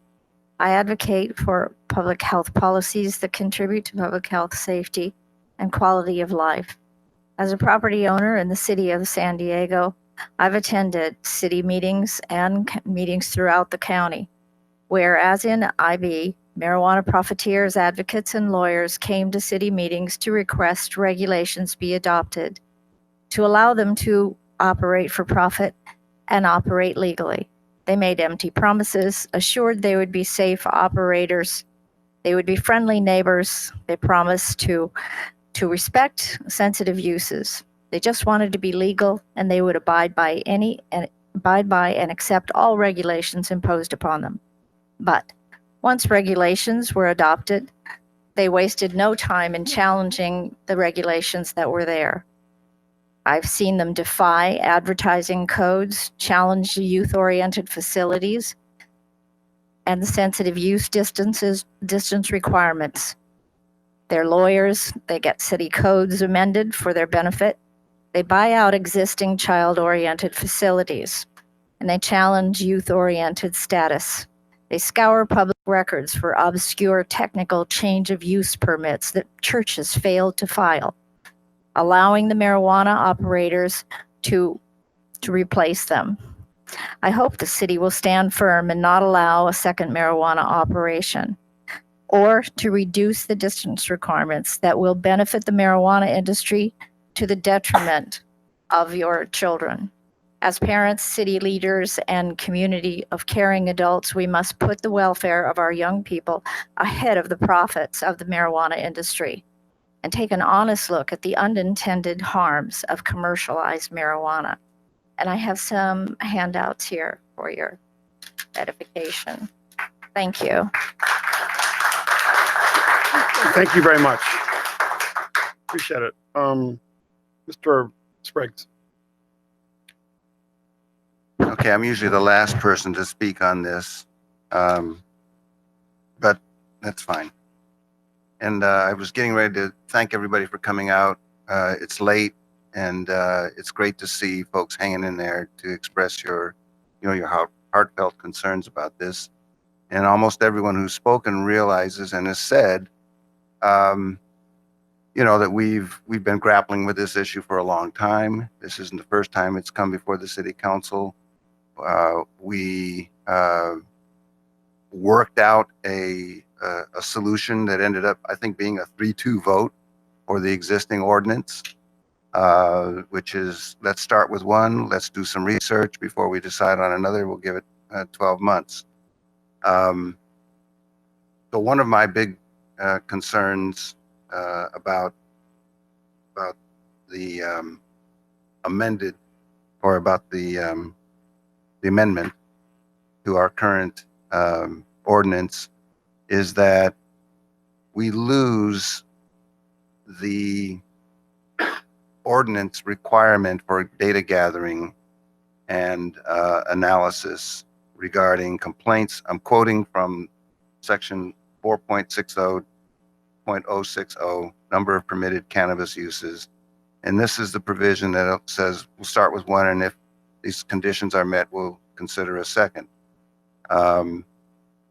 So complaints, criminal activity, license status of the currently operating person or cannabis use, public input, research findings, and the application review process. We also added, and it's on the record, an examination of what's happening in the schools so that we know if there's any change in impact on youth, something that we're all concerned about. So I have grave concerns about that being deleted as part of this, because it's not necessary. If you're going to go to 2 right away, then you don't need any standards to go from 1 to 2. But even more, there's nothing in the ordinance that says, well, even if we have 2, we're going to continue to monitor these various factors as a condition for considering the renewal of any existing licenses that we approve. So we don't really have license approval standards without this kind of provision in the ordinance. There's another factor as well, and that's we have been trying to avoid the imposition on this community of multiple types of marijuana outlets as proposed by the sponsors of the initiative. And you heard our city attorney read what the initiative would have provided in the very beginning, potentially manufacturing, growing, consumption lounges, retail outlets, a variety of uses in all of the mixed-use commercial areas of Imperial Beach, with either no or minimal distance requirements. We were probably, in my way of thinking, I can't say we, I certainly have been a proponent of trying to avoid having the community have to face that initiative on the ballot because 64% of our population voted in favor of no, it's not 64, 60% voted in favor of 62% Proposition 64. And if we have a bad turnout and just those who are highly motivated about such an issue turn out, we may end up with what, would not necessarily, at least in my view, be good for Imperial Beach. We'd be the pot mecca, the cannabis mecca of the South Bay. With one or two, we still have a higher number of retail outlets per capita or per square foot or per square mile as just about anywhere, San Diego, for example, or Chula Vista. So the argument for having a lot of outlets here isn't that strong. But nevertheless, maybe, and I'm just trying to reflect on my own thinking here, maybe I've been too paternalistic in fearing that the community might, through the accidents of turnout and other things, and the endless money that would be put into a campaign to get this initiative passed in the 2020 election, that might influence the community to actually vote for it, and then there we go. But that decision is really up to you all, up to the community. So I think I can't really I can't really let that be a deciding factor. The fear that this initiative will come to the public in Imperial Beach. That is also augmented by another factor, and that factor is what caused us to delay this by one meeting in the first place, which was the receipt at the last minute of correspondence from the sponsors of the initiative and their attorney, basically saying that it would be okay with them, they wouldn't object if we further amended this or added a new ordinance that allowed outlets on Seacoast Drive and in the Seacoast Commercial Zone, CMU2 zone, and that, what was the other? Oh, and that allowed for front doors to be located off of Route 75, in other words, on the side streets. They wouldn't mind. They would consider that to be consistent with the settlement agreement where they've withdrawn their lawsuit and all that. So that, to me,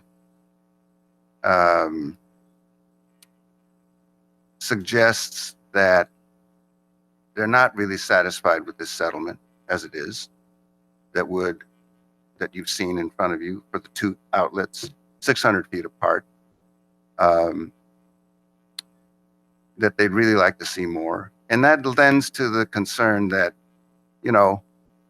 maybe they're going to look for loopholes that allow them to come back sooner with a referendum. Maybe they're going to support another organization pushing for a ballot initiative. The only way to stop them is for this to go on the ballot and for us to knock it down by a good margin. That's what'll stop them. That'll send a message. And so I'm going to vote against the new ordinance for those reasons.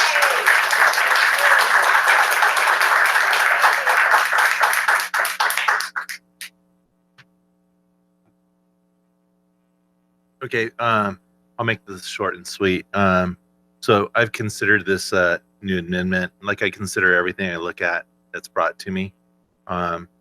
It's no secret. I've been a no guy on marijuana shops as a school teacher, as somebody who had two teenagers. and sending those mixed messages, not only to that population, but to all population in Imperial Beach. People have access to marijuana. They can make a phone call and have it delivered.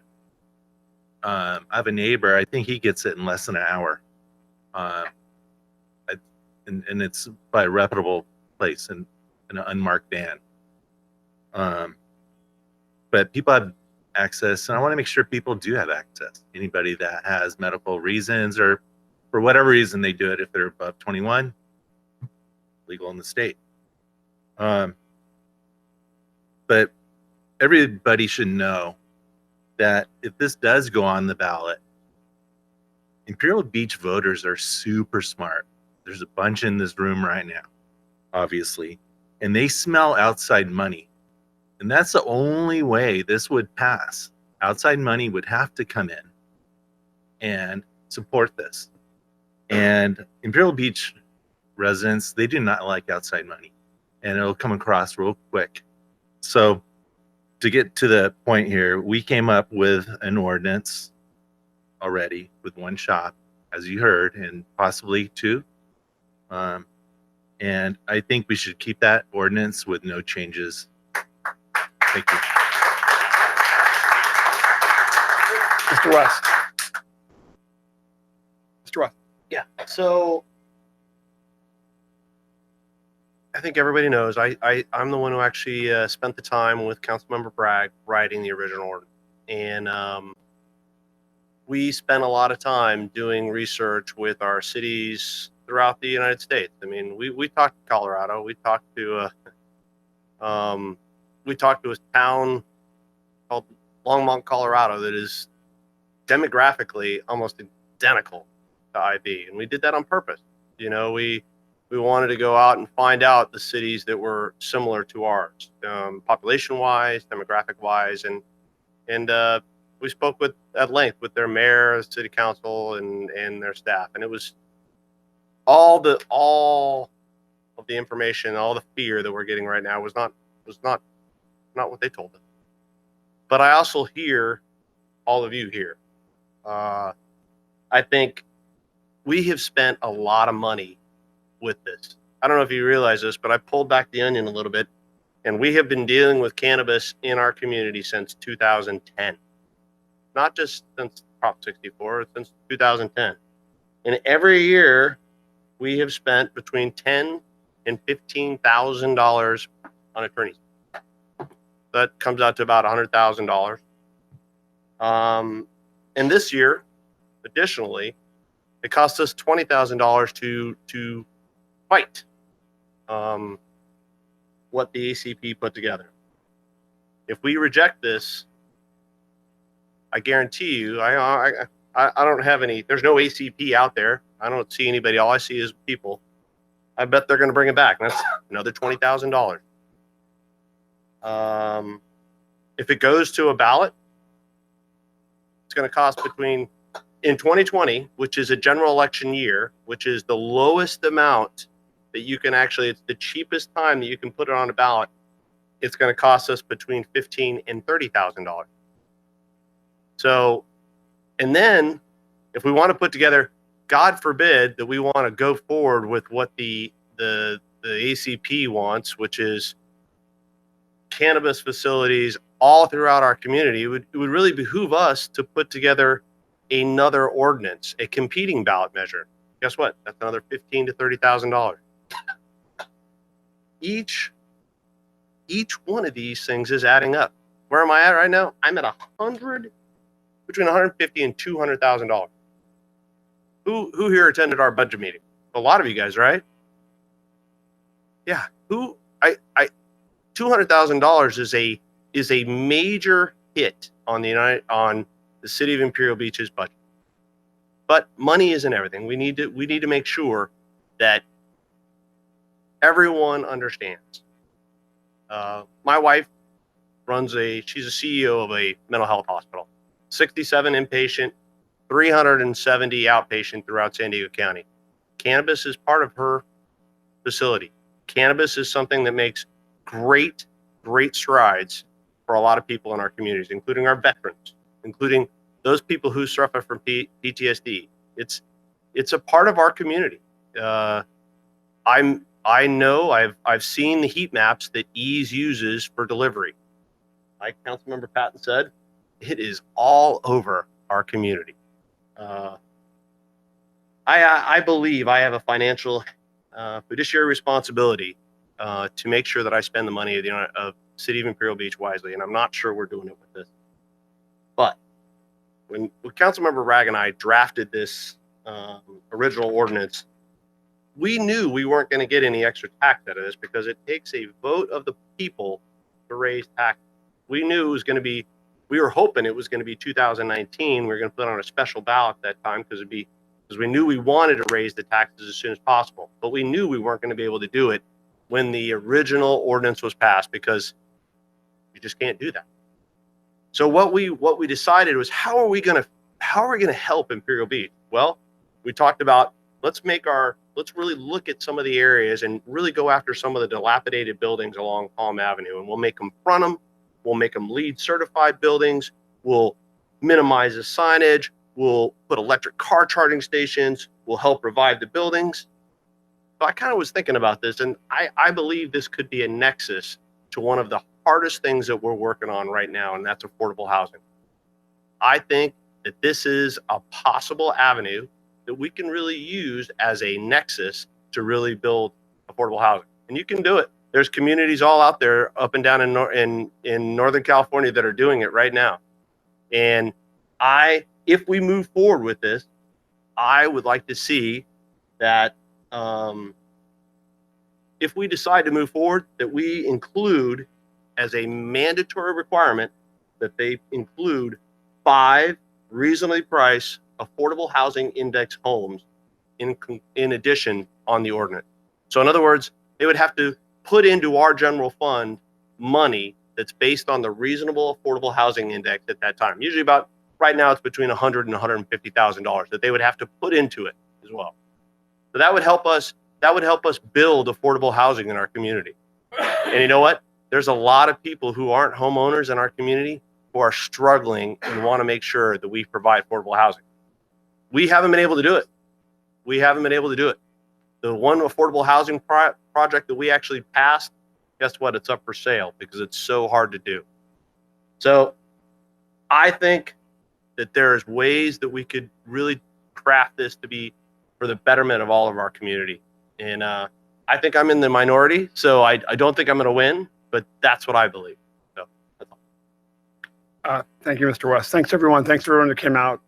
Really robust discussion this evening on all matters. And it was really nice to see so many people come out for a small business. So, from the very beginning, I was very concerned about the marijuana industry putting a gun to our head and causing sort of this process. But I was pretty pleased with the way that the very long consensus-driven sort of process, and I think the concern at the end is sort of the policies have a data-driven process to have one facility and then identify whether it worked or not, and to see if we went for a second. And I think the one that kind of came up with that and supported that compromise, and against having 2. And really concerned about the fact that these last-minute sort of additions to and add-ons to this potential settlement, and then number 2. Really concerned about the precedent it sets with every other industry coming to Imperial Beach and saying that we're going to have a referendum. And given the fact that, we have a city council and the community engaged in a process that's supposed to supersede these referendum efforts and sort of special interest efforts to sort of make the city do it wants them to do without superseding citizen involvement. I think there's some pretty articulate cases made just for those reasons this evening, and that's really what my concern is as well. So, so for that reason, yeah, I'm really a big supporter of what we did. Want to see it carry out and see how it plays out. On the other hand, I am going to just make a comment on crime because I think I want to make sure we're all clear. Since the legalization of marijuana, our crime rate has gone down significantly. Just last year alone, our larceny rate dropped 5%. Our burglary rate dropped 9%. We have the second lowest crime rate in the entire county. But there is a drug-related crime that is completely out of control and accounts for the #1 violent crime in our city, and that's alcohol-related domestic violence. So for those of you who are concerned about crime and increasing crime, it's very clear that men in this community get drunk and then beat up their wives. And it's a crisis. IB has one of the highest rates of domestic violence in the county, and it's gotten worse. So I think it behooves all of us to make sure that if we're going to talk about drug abuse, that we really focus on the issue of domestic violence and making sure that people who drink responsibly and don't go out to the bars. We have 48 dispensaries of liquor in our city, one of the highest rates per capita in the county, and then come back and beat their spouses or beat up their kids and beat up their wives. So I definitely like to work with our community and our sheriffs. Something we talked about with the sheriff recently, to come up with a task force to deal with that violent crime issue that's drug related. So with that, I'd like to, but again, I want to thank everybody that came out and gave feedback on this many times. I felt it was like Groundhog Day, and an unwelcome Groundhog Day. So with that, I'd like to entertain a motion to introduce ordinance number 2019-1184 by title only, and waive further reading of the ordinance and set the ordinance for adoption on July 17th, 2019. So, motion? So Mayor, I want to clarify. Yeah. So you really have two choices tonight. okay. You can make a motion to introduce the ordinance, which would then set it up for a second reading, or you can make a motion to deny the ordinance, which would I'm reject sorry. the I thought- ordinance. well, I Just want to asked make sure that. you I was- understood your. okay. So I'd like to entertain a motion to deny the ordinance number 2019-1184 by title only. So is that all I'm doing? Or I have to read the whole thing? You read the whole thing. So It's just entertaining a motion to ordinance deny the ordinance 2019 number 2019. So 1184. I'm gonna, if we vote yes on that motion, then we're voting no on the.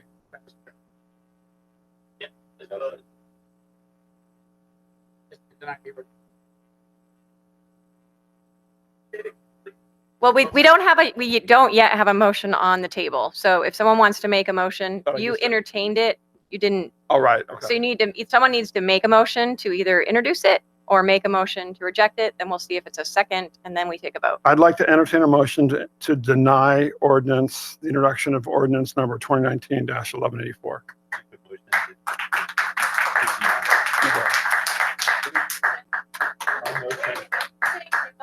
We're seconding him. He's entertaining the motion. Please vote.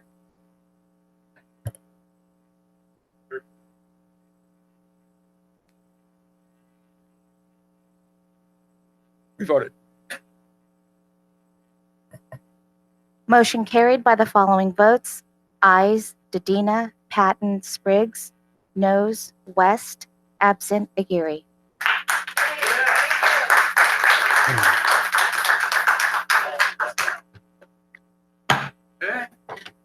Meeting is adjourned. I'm calling a closed session to order.